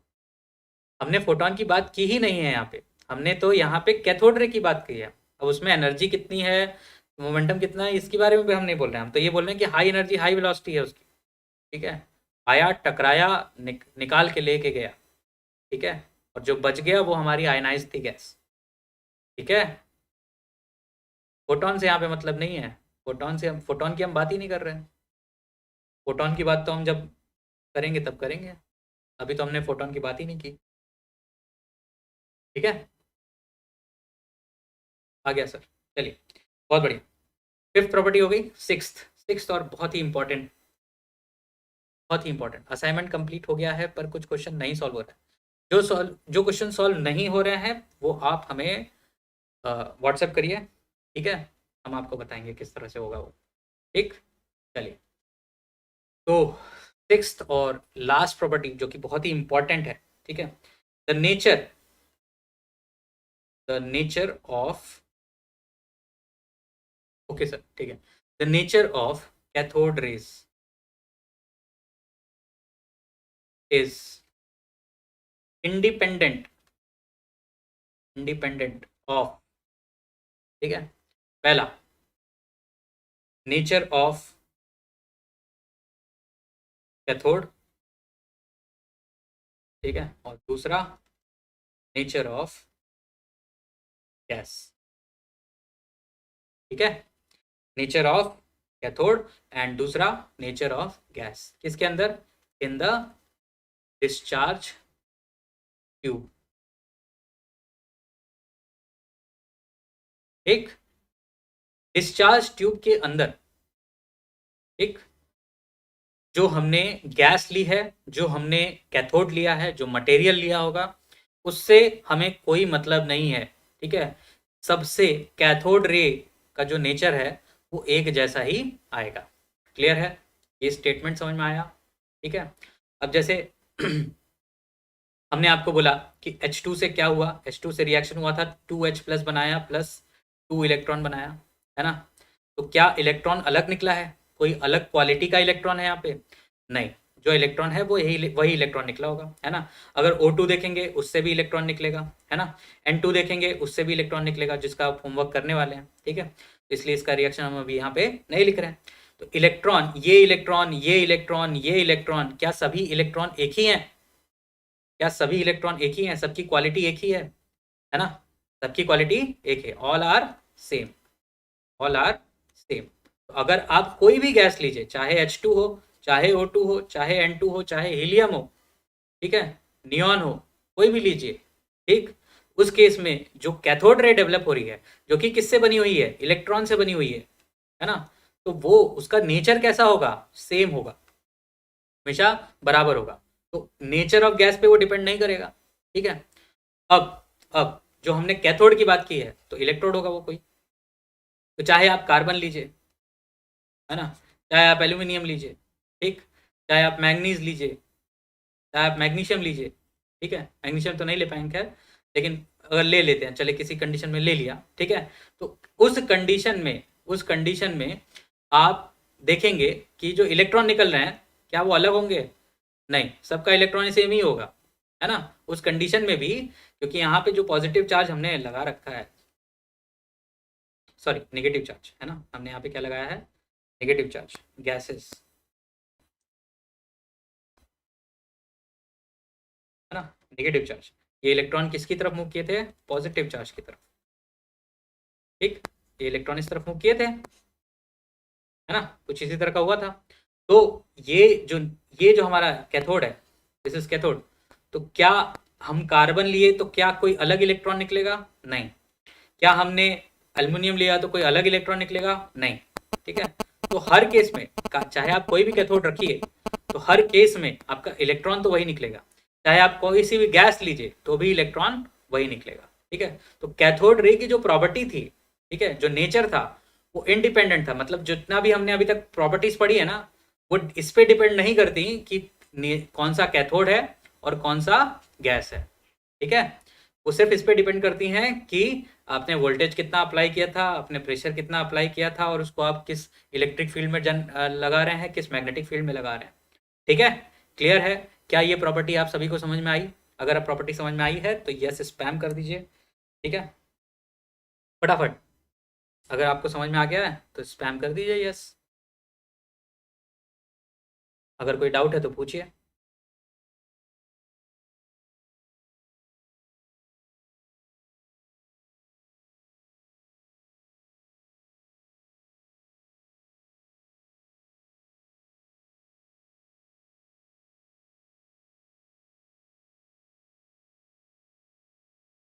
चलिए भाई, चलिए 46 लोग देख रहे हैं, है ना, और चैट में बहुत कम लोग हैं। सब पार्टिसिपेट सबको करिए, ठीक है ना? जितना ज़्यादा आप पार्टिसिपेट करेंगे उतना ही अच्छा हमको भी लगेगा और आपको भी समझ में आएगा। सर अगेन सर, चलिए अगेन ये है कि हमने जो कैथोड रेज निकाली थी जे थॉमसन सर ने, ठीक है, उनका जो नेचर है, यानी कि जो कैरेक्टरिस्टिक थी, जो कि अभी तक हमने पढ़ी है, पांचों कैरेक्टरिस्टिक, ठीक है, वो किस पे डिपेंड नहीं करती हैं? वो किस पे डिपेंड नहीं करती हैं? नेचर ऑफ इलेक्ट्रोड, मतलब सॉरी नेचर ऑफ कैथोड। जो भी हमने कैथोड लिया उस पर डिपेंड नहीं करेगा। मतलब आप कार्बन लीजिए, चाहे एल्युमिनियम लीजिए, चाहे मैग्नीज लीजिए, इलेक्ट्रॉन तो वैसा ही निकलेगा, है ना? और वो नेचर ऑफ गैस, मतलब आप हाइड्रोजन लीजिए, O2 लीजिए, N2 लीजिए, किसी पे भी डिपेंड नहीं करेगा। ठीक है? नो सर, नहीं समझ में आया? क्या नहीं समझ में आया? स्पेसिफिक करो अब। सर एक बार रिवाइज करा दीजिए, क्या क्या रिवाइज कराएं? पूरा प्रॉपर्टी, सारी प्रॉपर्टीज रिवाइज करा दे एक बार, बोलिए कितनी प्रॉपर्टी है? ठीक है, शॉर्ट में रिपीट कर दीजिए। सारी प्रॉपर्टीज रिपीट करें कि सिर्फ यही प्रॉपर्टी?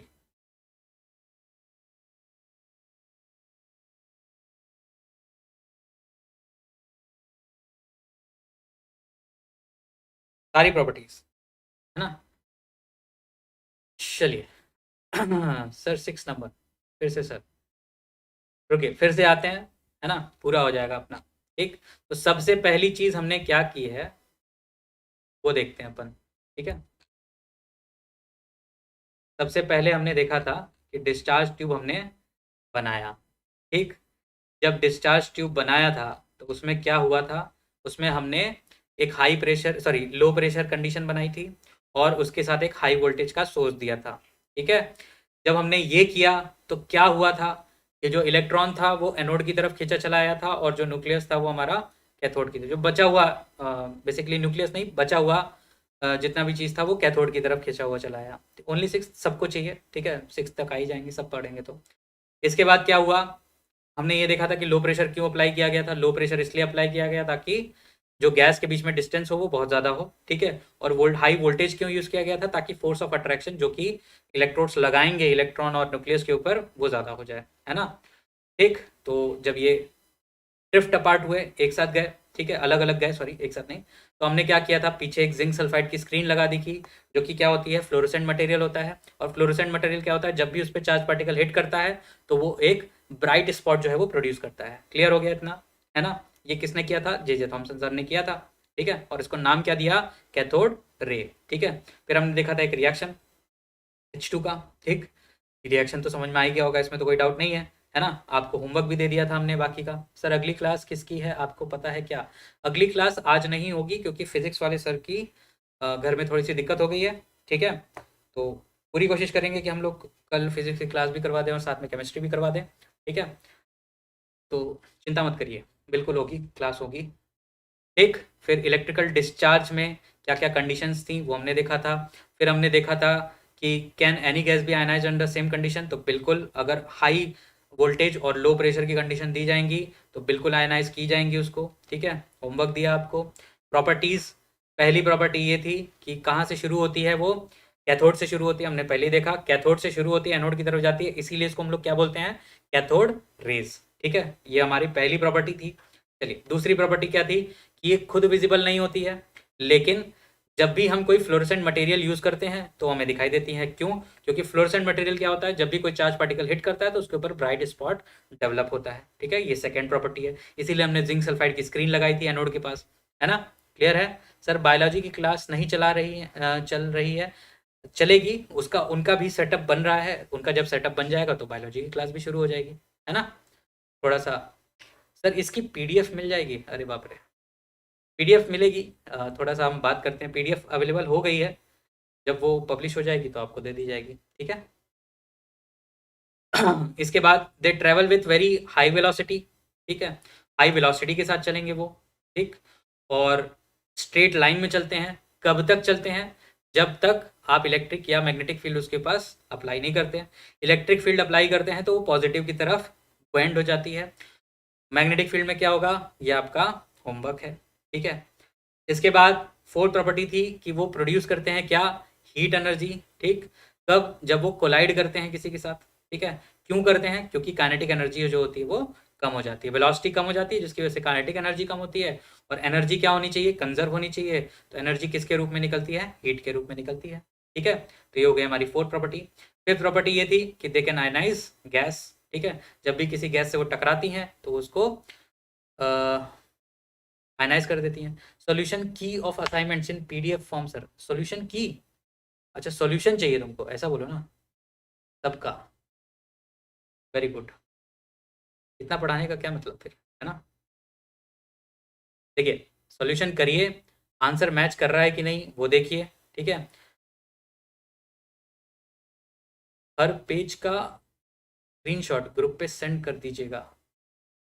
अरे बाप रे, ठीक है कोशिश करूंगा मैं। ठीक है, पूरी कोशिश करूंगा।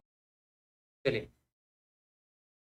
इसके बाद हमने देखा कि गैस को आयनाइज कर देती है। ये क्यों करती है, समझ में आ ही गया होगा, हाई वेलोसिटी हाई एनर्जी होती है, टकराती है, बाहर निकल जाता है इलेक्ट्रॉन, जिसकी वजह से गैस जो है वो आयनाइज हो जाती है। ठीक है, इसके बाद सिक्स्थ जो हमारा प्रॉपर्टी है, जो कि आपको समझना है सब ज़्यादातर लोगों को, वो ये है कि जो कैथोड रे जो डेवलप हुई यहाँ पे उस डिस्चार्ज ट्यूब के अंदर, जो कैथोड रे डेवलप हुई थी, ठीक है, उसका जो नेचर है मतलब जो अभी तक हमने 5 प्रॉपर्टीज देखी थी, वो जो सारी चीजें हैं, वो जो सारी कैरेक्टरिस्टिक हैं, वो किस पे डिपेंड नहीं करती हैं, ठीक है। वो किस पे डिपेंड नहीं करती हैं, दैट इज कैथोड, और किस गैस की यूज किया गया उस डिस्चार्ज ट्यूब के अंदर, ठीक है। कैथोड को हम लोग क्या क्या ले सकते हैं, कार्बन ले सकते हैं, अल्युमिनियम ले सकते हैं, मतलब कोई मेटालिक सरफेस, है ना, या नॉन मेटालिक सरफेस, ठीक।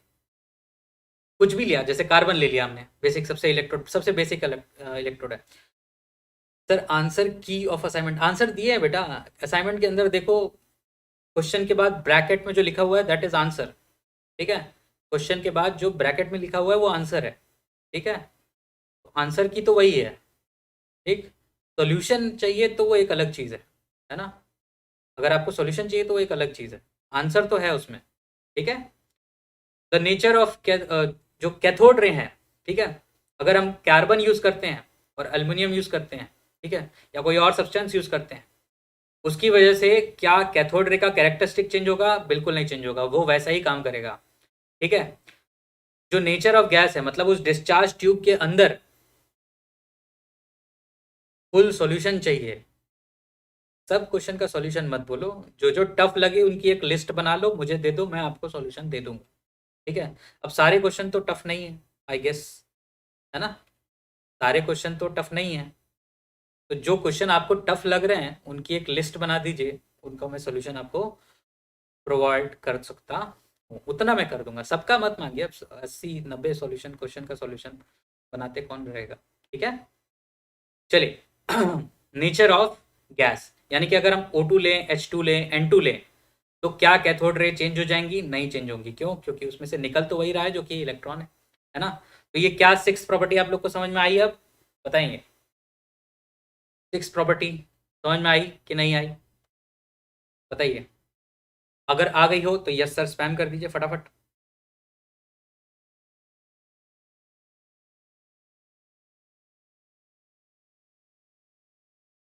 आ गई समझ में? नहीं आई? क्या नहीं आया बताओ, क्वेश्चन पूछो, क्रॉस क्वेश्चन बताओ, क्या नहीं समझ में आया? जो कैथोड रे हमने डिस्चार्ज ट्यूब के अंदर बनाई, ठीक है, अगर हम कोई भी इलेक्ट्रोड ले लें, चाहे उसके अंदर कोई भी गैस ले लें, ठीक है, तो वो उसका जो नेचर है कैथोड रे जो कि उसके अंदर बनी, उसका नेचर जो है वो उसके ऊपर डिपेंड नहीं करेगा, वो वैसी ही आई वैसी ही होगी जैसे वो किसी और चीज में होगी, ठीक है। अगर हम हाइड्रोजन ही ले रहे हैं और कार्बन का इलेक्ट्रोड ले रहे हैं, ठीक है, तो उसमें जो कैथोड रे डेवलप हुई है, ठीक है, और अगर हमने कार्बन लिया और O2 लिया, तो भी कैथोड रे जो डेवलप होगी वो वही रहेगी जो हाइड्रोजन की प्रेजेंस में थी, ठीक है। और अगर हमने कार्बन ले रखा है और हाइड्रोजन ले रखा है, ठीक है, और अगर हमने अल्युमिनियम ले रखा है और हाइड्रोजन ले रखा है, तो उस टाइम पे भी जो कैथोड रे बनेगी वो दोनों ही सिमिलर होंगी, ठीक है, उनमें कोई डिफरेंस नहीं होगा, ठीक है। फिर आपकी क्लास के बाद किसी की क्लास है या नहीं? नहीं है, आज नहीं है, आज नहीं है, ठीक है, आज नहीं है, फिर देखते हैं, ठीक है। अब 45 लोग देख रहे हैं और लाइक सिर्फ 29 है, कैसे कैसे होता है ये? हाँ, फटाफट लाइक करो, बिना लाइक किए नहीं होता, ठीक है। तुरंत 44 लाइक्स होने चाहिए अभी के अभी,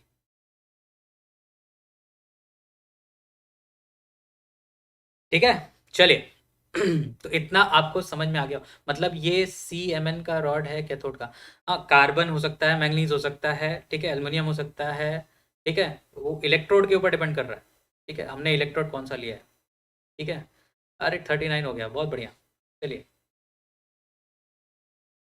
है ना, क्लियर है। कोई भी इलेक्ट्रोड लीजिए, चाहे आप कोई भी गैस लीजिए, चीज कैथोड रे वही रहेगी, ठीक है, जो किसी और मेथड से बन रही थी, क्यों? क्योंकि इलेक्ट्रॉन तो वही रहेगा, ठीक है।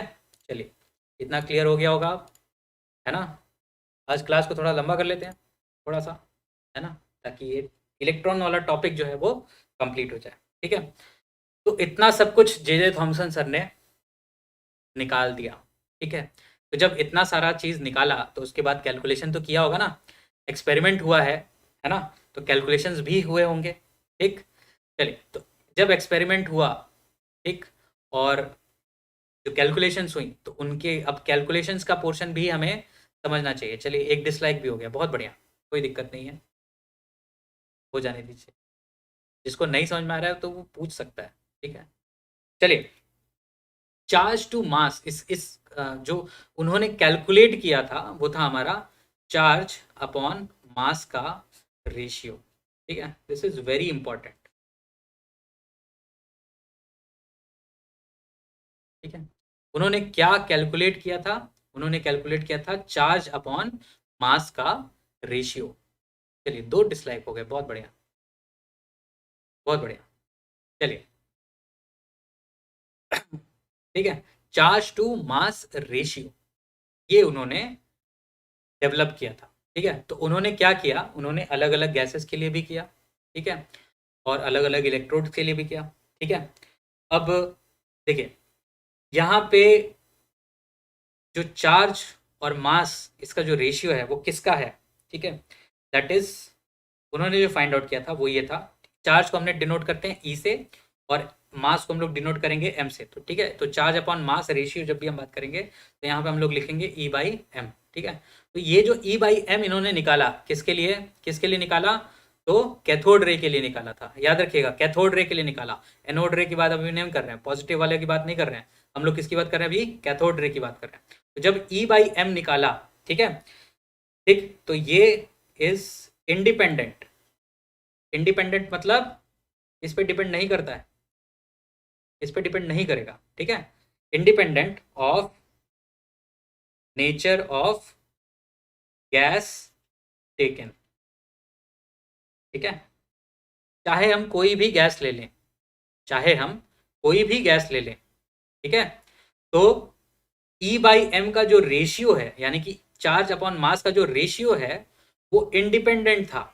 मतलब हम H2 का गैस लिए तो ई बाई एम की वैल्यू निकाले, हमने O2 की गैस ली तो भी ई बाई एम निकाला, N2 गैस लिया ई बाई एम निकाला, हीलियम गैस लिया, नियॉन गैस लिया, उस सबके लिए ई बाई एम निकाला, तो सब कुछ सेम था, ठीक है। ई बाई एम जो था वो कांस्टेंट था, e by m was constant for all gases, ठीक है।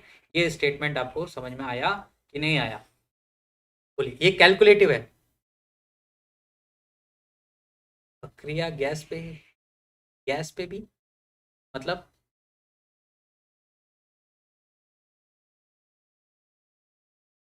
ठीक है। ई बाई एम ये जो वैल्यू है ये कांस्टेंट थी, किसके लिए? For all gases in discharge tube, in discharge tube.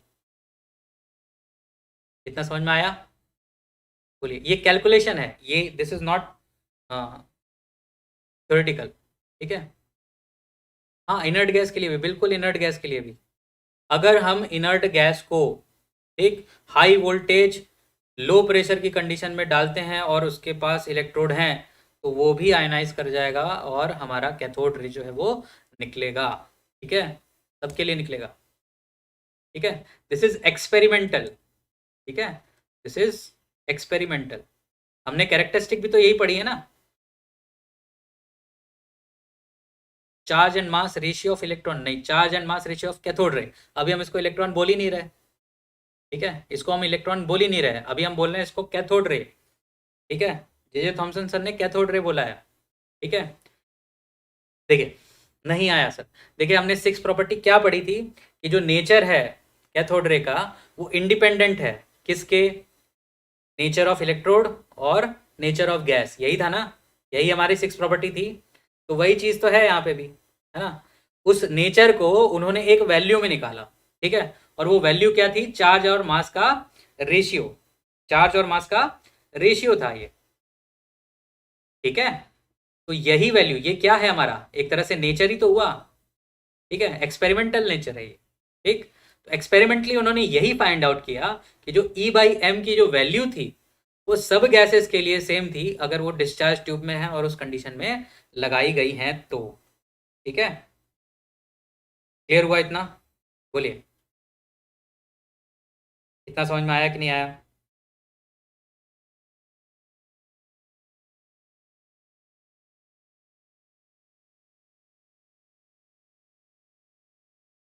समझ में आया? बोलिए, ये 6 प्रॉपर्टी ही है और कुछ नहीं है। ठीक है, चलिए, यस सर, यस सर, ठीक है। तो यहाँ पे अब कैलकुलेशन शुरू होती है। तो यहाँ पे थोड़ा सा वैल्यूज़ को याद करना है, जो हमने पहले आपको बताया कि आपको थोड़ी सी वैल्यूज़ जो है वो याद करनी पड़ेंगी। ठीक है, क्लियर। चलिए, तो ई बाई एम की जो वैल्यू थी, ठीक है, ई बाई एम की जो वैल्यू थी वो जे थॉमसन सर ने निकाली थी। किसने, कितनी निकाली? 1.7588, नोट करिए, 1.7 माइनस 1.7588 इंटू 10⁻11 कोलम पर केजी। ठीक है, दिस इज वेरी इंपॉर्टेंट, ये आपको याद होनी चाहिए। ठीक है, ये आपको याद होनी चाहिए। ठीक, चार्ज टू मास का जो रेशियो था ये किसने फाइंड आउट किया था? जे थॉमसन ने। ठीक, और ये वैल्यू निकल के आई थी।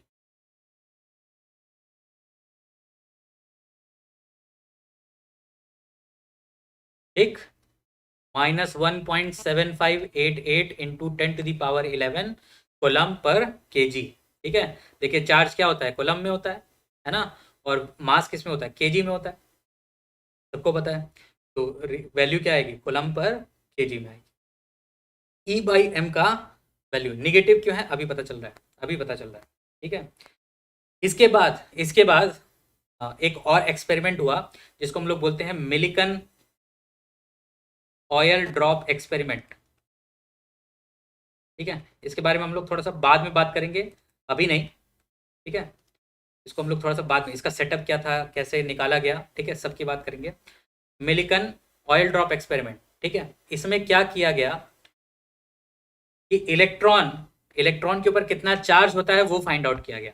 ठीक है, इलेक्ट्रॉन के ऊपर चार्ज कितना होता है वो फाइंड आउट किया गया, तो निकला -1.6, है ना, इंटू 10⁻−19 कुलम। ठीक है, तो क्योंकि यहाँ पे माइनस चार्ज था तो ई बाई एम, अब मास तो निगेटिव होगा नहीं, चार्ज निगेटिव था, तो जिसकी वजह से ये रेशियो क्या आया? माइनस आया। ठीक है, तो जिसने ये पूछा कि भाई ई बाई एम का वैल्यू जो है वो निगेटिव क्यों हुआ, तो निगेटिव इसलिए हुआ क्योंकि जो चार्ज था वो निगेटिव था इलेक्ट्रॉन का। ठीक है, क्लियर हो गया? बोलिए, समझ में आ रहा है ना? तो ई बाई एम की वैल्यू थी -1.7588 इंटू 10⁻11 कोलम पर केजी, और इलेक्ट्रॉन का जो चार्ज है उसकी वैल्यू थी -1.6 इंटू 10⁻−19 कोलम। ठीक है, यहां से हम क्या निकाल सकते हैं? यहां से हम निकाल सकते हैं मास ऑफ इलेक्ट्रॉन, है कि नहीं? है ना, मास ऑफ इलेक्ट्रॉन निकाल सकते हैं। कैसे निकालेंगे भाई? क्योंकि हमें ई बाई एम की वैल्यू पता है। ठीक है, तो जब ई बाई एम की वैल्यू पता है, ई बाई एम की वैल्यू है -1.7588 इंटू 10⁻11। ठीक, इज इक्वल्स टू, ई की वैल्यू कितनी है? ई की वैल्यू है -1.6 इंटू 10⁻−19 कोलम। ठीक है, बाई एम कर दें, अगर हम इसको बोलते हैं मास ऑफ इलेक्ट्रॉन, है ना, तो मास ऑफ इलेक्ट्रॉन कितना आएगा? यह आएगा -1.6 इंटू 10⁻−19 डिवाइडेड बाई -1.7588 इंटू 10⁻11। ठीक है ना? ठीक, क्लियर। जब हमने इसको सॉल्व किया तो ये कितना आया? ये आ गया 9.1 इंटू 10⁻−28 ग्राम। ठीक है, या -31 kg, है कि नहीं? ये मास ऑफ इलेक्ट्रॉन निकल के आया, जो कि हमने मोल कंसेप्ट में पढ़ा था। सर आप रुकिए मत, सबको बोल दीजिए कि वो वीडियो पॉज करके नोट कर लें। नहीं, ठीक है, कोई दिक्कत नहीं है उसमें, लाइव सेशन है। ठीक है, अगर रिकॉर्डेड सेशन होता तो आप बिल्कुल पॉज करके कर सकते हैं। ठीक है, फिर चैट का इंटरेक्शन का मतलब ही नहीं रह जाता ना, समझ रहे हैं? तो 9.1 इंटू 10⁻−28 ग्राम, ये क्या निकल के आया? हमारा मास ऑफ इलेक्ट्रॉन। ठीक है, कैसे निकला समझ में आ गया होगा? समझ में आ गया होगा? इलेक्ट्रॉन का मास हमने निकाला था किससे? मिलिकन ऑयल ड्रॉप एक्सपेरिमेंट से। ई बाई एम का वैल्यू हमें किसने दिया? जे थॉमसन सर ने दिया। कितना दिया? -1.7588 इंटू 10⁻11। उससे हमने मास ऑफ इलेक्ट्रॉन निकाला, तो कितना निकला? 9.1 इंटू 10⁻−28 ग्राम। क्लियर है यहाँ तक? यहाँ तक कोई डाउट हो तो पूछिए, यहाँ तक कोई डाउट हो तो पूछिए।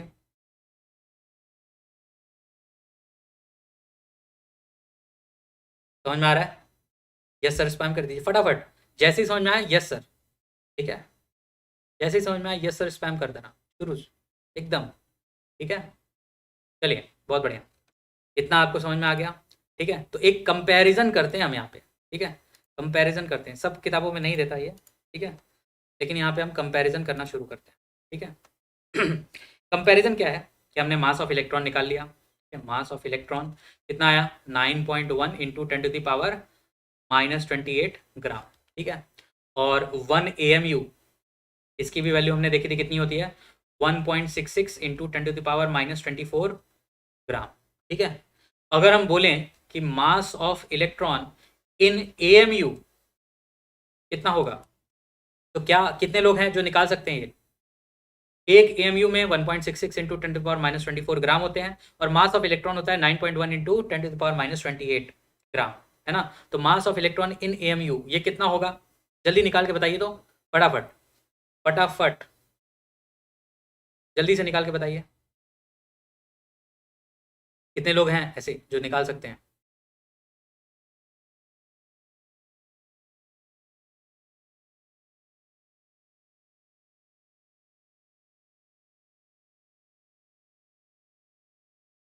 ठीक है, कैसे निकालेंगे, जो मास होगा divided by mass in AMU, mass of 1 AMU, है ना। तो मास कितना है 9.1 इंटू 10⁻⁻28 डिवाइडेड बाई 1 AMU का मास कितना होता है 1.66 इंटू 10⁻⁻24, यही होगा, ठीक है। जब इसको डिवाइड करेंगे आप, ठीक, तो ये कितना निकल के आएगा, ये आएगा आपका 0.000, ठीक है, 548 AMU, ठीक है। अब समझिए AMU कितना छोटा यूनिट है, उसमें भी ये 0.000548 आ रहा है, इसका मतलब कि मास of electron is very very low, ठीक है। इसीलिए इसको कंसीडर नहीं करते हैं जब हम मास ऑफ एटम निकालते हैं, जब हम एटॉमिक मास निकालते हैं, जब हम मॉलिकुलर मास निकालते हैं, तो हम इलेक्ट्रॉन के मास को यूज नहीं करते हैं। क्लियर हो गया इतना, ठीक है। अब अगर हम इसको और कंपेयर करते हैं, ठीक है, मास ऑफ हाइड्रोजन जो कि 1 AMU के आसपास का होता है ना, तो अगर इसको कंपेयर करते हैं mass of hydrogen, hydrogen atom, है ना, एग्जैक्टली अगर हम देखें तो ये होता है 1.008 AMU के आसपास का होता है ना, सबको पता है इतना, है ना। Mass of hydrogen is 1.008 AMU। अगर हम इसको कंपेयर करें मास ऑफ इलेक्ट्रॉन से, ठीक है, तो ये कितनी बड़ी संख्या है, तो mass of hydrogen divided by mass of electron in AMU, ठीक है, तो ये हो जाएगा 1.008 डिवाइडेड बाई 0.000548, यही होगा, ठीक। तो जब इसको हम लोग डिवाइड करते हैं तो ये वैल्यू अप्रॉक्सीमेटली 1837 होता है, ठीक है। यानी कि जो हाइड्रोजन का मास है वो 1837 गुना बड़ा है किससे, मास ऑफ इलेक्ट्रॉन से, ठीक है। मास ऑफ इलेक्ट्रॉन से हाइड्रोजन का जो वेट है जो कि 1 AMU के आसपास का है, वो तकरीबन 1837 गुना ज़्यादा है, ठीक, क्लियर है। तो कंपैरिजन समझिए, मास ऑफ इलेक्ट्रॉन कितना ज़्यादा छोटा है, एक हाइड्रोजन जो कि सबसे बेसिक इलेक्ट्रॉन, सबसे बेसिक एटम है, वो 1837 गुना ज़्यादा भारी है, ठीक है, इलेक्ट्रॉन से। क्लियर, समझ में आया, है ना, ठीक है। चलिए, इतना इंपॉर्टेंट ये डेटा याद रखना है, ठीक है, ये डेटा याद रखना, क्या क्या डेटा याद रखना है, तो मास ऑफ इलेक्ट्रॉन, ठीक है, E/m की वैल्यू, ठीक है, और इसके साथ साथ मास ऑफ इलेक्ट्रॉन इन AMU कितना होता है, और ये कितना ज़्यादा होता है 1837। बेसिकली ये क्या है, ये वैल्यू वही है, ये 1837 गुना मास ऑफ इलेक्ट्रॉन जो है वो छोटा होता है किससे, आपके प्रोटॉन और न्यूट्रॉन से, ठीक है, 1837 गुना हल्का होता है, ठीक है, क्लियर, समझ में आया। चलिए आगे बढ़ते हैं। तो यहाँ पे थोड़ी सी फिजिक्स समझते नहीं है, बस अप्लाई करना समझना है, ठीक है। फिजिक्स तो फिजिक्स में ही पढ़ेंगे आप, केमिस्ट्री में तो नहीं पढ़ेंगे, ठीक। चलिए, तो जब भी मूविंग इलेक्ट्रॉन की बात की जाएगी, ठीक है, तो mass of moving electron, mass of moving electron ये किस फॉर्मूले से निकालेंगे, ठीक है, ये निकालेंगे हम लोग mass of electron divided by √1/-1 - v² upon t², ठीक है। और ये कब होगा, जब v इज कंपेरेबल टू c है, यानी velocity of electron is almost comparable to the velocity of light, ठीक है, वेलोसिटी ऑफ लाइट के कंपैरिजन में होगा, ठीक है, जब इतनी तेजी से ये मूव कर रहा है इलेक्ट्रॉन, ठीक है, तब हम इस फॉर्मूले का यूज करेंगे, ठीक है, नहीं तो नहीं करने वाले, ठीक है। अगर छोटी सी वेलोसिटी से ट्रेवल कर रहा है तो ये फॉर्मूला हम अप्लाई नहीं करेंगे, ठीक है। चलिए प्लीज आपस में बात ना करें, हाय बाय बाद में, ठीक है, अपना व्हाट्सएप ग्रुप बनाइए अलग से, वहाँ हाय भेजते रहिए, ठीक है। तो वेलोसिटी ऑफ इलेक्ट्रॉन, ठीक है, जब कंपेरेबल हो स्पीड ऑफ लाइट के, ठीक, तो आपको यहाँ पे ये चीज़ देखने को मिलेगी। ये फॉर्मूला आप तभी यूज़ कर सकते हैं अगर हम यहाँ पे यूज़ ना करें, जैसे कि बोलें कि हम वेलोसिटी बहुत छोटी है, ठीक है, v is very less than c, तो ये फॉर्मूला क्या हो जाएगा, ये फॉर्मूला हो जाएगा me divided by under root 1 minus V square by C square, ठीक है।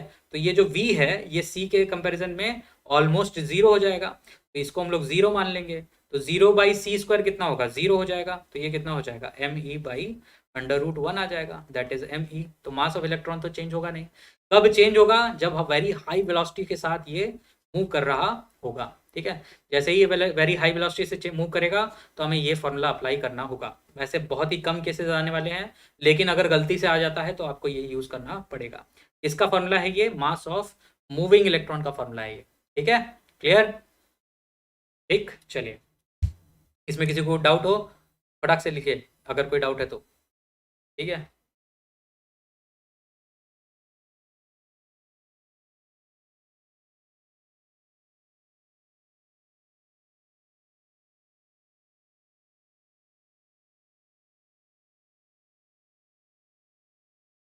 ठीक, फिर कुछ और कैलकुलेशंस हुई, ठीक, जैसे कि रेडियस ऑफ इलेक्ट्रॉन, है ना, रेडियस ऑफ इलेक्ट्रॉन कितना निकलता है, दैट इज 4.28 इंटू 10⁻⁻14 सेंटीमीटर, ठीक है। लास्ट बता दीजिए सर, लास्ट क्या बताएं, लास्ट ये था कि अगर मूविंग इलेक्ट्रॉन है, और मूविंग इलेक्ट्रॉन तब, सर ये तो बोर मॉडल का ड्रॉबैक है ना, आने दो, बोर मॉडल भी तो आने दो, अभी बहुत टाइम है, ठीक है, अभी हम बेसिक सिर्फ इलेक्ट्रॉन की बात बता रहे हैं, ठीक है। Please do not get confuse between other things, ठीक है, अभी हम सिर्फ और सिर्फ कैथोड रे और सो कॉल्ड इलेक्ट्रॉन की बातें कर रहे हैं, ठीक है, उसमें क्या क्या है, उनकी कैरेक्टरिस्टिक क्या है, सिर्फ उनके बारे में, ठीक है। किसी और चीज़ के बारे में ना सोचो, ठीक है, जब वो चीज़ पढ़ाई जाएगी तब उसकी बात करेंगे हम लोग, ठीक है। तो जब भी मूविंग इलेक्ट्रॉन है, और वो मूविंग इलेक्ट्रॉन किस वेलोसिटी का हो, जब वो कंपेरेबल हो स्पीड ऑफ लाइट के कंपैरिजन का, मतलब जैसे 3 इंटू 10⁸ हमारी क्या होती है, स्पीड ऑफ लाइट होती है, तो 3 इंटू 10⁷, 3 इंटू 10⁶, अगर ऐसी वेलोसिटी है, ठीक है, तो उस केस में हम ये फॉर्मूला यूज़ करेंगे, ठीक है, मास निकालने के लिए इलेक्ट्रॉन का, ठीक है। नहीं तो नहीं करेंगे, तब मास वही रहेगा, अगर स्मॉल वेलोसिटी है तो मास वही रहेगा, ठीक है। क्यों रहेगा, क्योंकि v जो है वो ऑलमोस्ट जीरो हो जाएगा, और जीरो हो जाएगा तो ये वैल्यू कितनी हो जाएगी, जीरो, ये पूरी वैल्यू कितनी हो जाएगी, जीरो हो जाएगी, ठीक है। और जीरो की 1 माइनस जीरो कितना होगा, 1, तो अंडर रूट 1 कितना होता है, 1 होता है, तो me by 1 that is me, ठीक है। प्लीज रिपीट, फिर से रिपीट करें, इलेक्ट्रॉन मूव कर रहा है, ठीक है, उसकी वेलोसिटी स्पीड ऑफ लाइट के ऑलमोस्ट कंपेरेबल है, ठीक है, तब आप ये फॉर्मूला यूज करेंगे, अन्यथा यूज नहीं करेंगे, ठीक है। क्यों नहीं करेंगे, क्योंकि वो टर्म जो है वो नीचे वाला B square by C square वाला वो जीरो हो जाता है, और जब वो जीरो हो जाएगा तो 1 माइनस जीरो करेंगे तो वो 1 रहेगा, और अंडर रूट 1 निकालेंगे तो वो 1 ही आएगा, है ना, तो वो मास ऑफ इलेक्ट्रॉन ही रह जाएगा, ठीक। अगर छोटी वेलोसिटी से ट्रेवल कर रहा है तो उतना ही रहेगा, ठीक। अगर वो स्पीड ऑफ लाइट के कंपेरेटिव ट्रेवल कर रहा है तो इतना आएगा फॉर्मूला, ठीक है, क्लियर है, ठीक है, कोई दिक्कत नहीं इसमें, ठीक है। चलिए, तो हमने क्या निकाला अभी, रेडियस, ठीक है, हमने क्या निकाला है, अब रेडियस निकाला है, ये कैलकुलेशन है, ठीक है, यहाँ पे ये कैलकुलेशन है, हमने कोई वो नहीं किया, एक्सपेरिमेंटल रिजल्ट है ये कि इलेक्ट्रॉन का जो रेडियस है वो इतना आता है। तो ज़रा बताइए कि अगर हम इलेक्ट्रॉन को रेडियस निकाल लिए, और हम ये मानते हैं कि इलेक्ट्रॉन जो है वो स्फेरिकल है, ठीक है, स्फेरिकल है, तो वॉल्यूम कितना आएगा, volume of electron, volume of electron कितना होता है 4/3 पाई आर क्यूब हो जाएगा। प्रेजेंट सर, अरे अरे अटेंडेंस नहीं लग रही। ठीक है, अगर हमने स्फीयर मान लिया इलेक्ट्रॉन को तो क्या उसका वॉल्यूम 4/3 पाई आर क्यूब होगा, और आर की वैल्यू कितनी है 4.28 इंटू 10⁻14 है।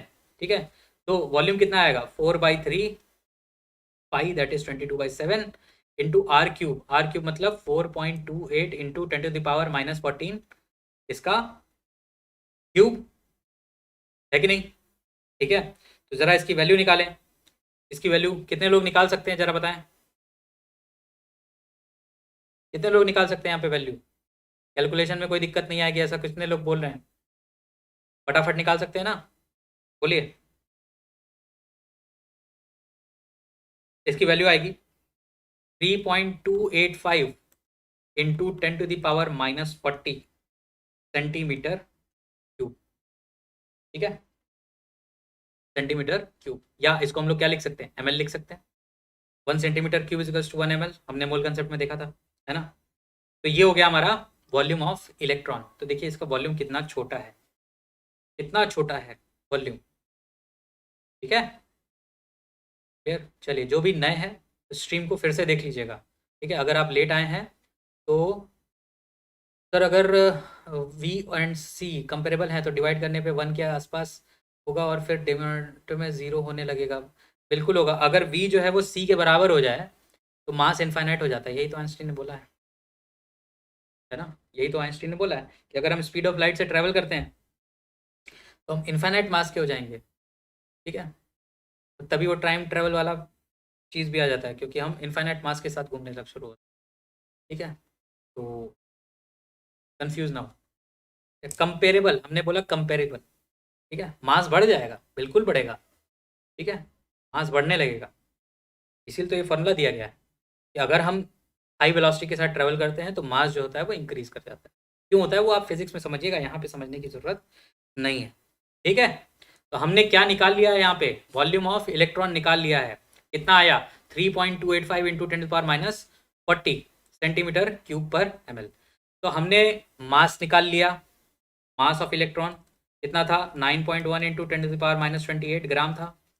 वॉल्यूम निकाल लिया, अभी वॉल्यूम ऑफ इलेक्ट्रॉन निकाल लिया। क्या आप लोग डेंसिटी निकाल सकते हैं जो कि कितना होता है मास अपॉन वॉल्यूम, निकाल सकते हैं ना, बोलिए। निकाल लेंगे, होमवर्क ले लेते हैं या आप होमवर्क करें, थोड़ा सा कैलकुलेशन करेंगे तो आपको भी क्लियर हो जाएगा। क्लियर है, ठीक है। चलिए तो यहाँ पे आज हम इस लेक्चर को एंड करते हैं। ठीक है, अगर आपको कोई डाउट आता है तो आप बेशक पूछ सकते हैं। ठीक है, अब तो चैट बंद हो जाएगी खैर, तो आप व्हाट्सएप पे भी अपने डाउट्स को पोस्ट कर सकते हैं। ठीक है, कोशिश की जाएगी सबका आंसर निकालें। ठीक है, आपको सॉल्यूशन दिया जाए। ठीक, अगर कोई डाउट आता है तो उम्मीद तो मैं यही करता हूँ कि मैंने अपनी तरफ से आपको सब कुछ समझाने की कोशिश की है। ठीक है, जितना भी होमवर्क है प्लीज़ कर लीजिएगा, कल क्लास रहेगी मेरी। ठीक है, कल मेरी क्लास रहेगी, टाइमिंग आपको पहले से बता दी जाएगी। ठीक है, टाइमिंग आपको पहले से बता दी जाएगी, मेरी क्लास रहेगी, मैं इतनी बता देता हूँ आपको। ठीक है, इस समय तो यही है। और बाकी जितने भी होमवर्क दिए गए हैं प्लीज़ कर लीजिए, कल हम उसको डिस्कस करेंगे पहले और फिर आगे की तरफ बढ़ेंगे। बाकी सब चीज़ें को हम कल डिस्कस करेंगे। ठीक है, स्क्रीनशॉट ग्रुप पे भेज दीजिएगा, बिल्कुल भेज देंगे, सारे भेज देंगे। ठीक है, 2.17 इंटू 10⁻17 ग्राम पर सेंटीमीटर क्यूब। ठीक है, देख लेंगे। ठीक है, क्लियर। कोई डाउट किसी को अभी भी कुछ पूछना हो तो सब लोग दबा के लाइक ठोकिए, अरे अरे शेयर करिए स्ट्रीम को। ठीक है, जितना हो सके ताकि लोगों तक पहुंच सके ये चीज़ें। ठीक है, ओके सर, हो जाएगा, बिल्कुल करिए। और ऑल द बेस्ट, कल फिर से मिलते हैं इसी टाइम पे शायद। ठीक है, तब तक के लिए थैंक यू, बाय बाय।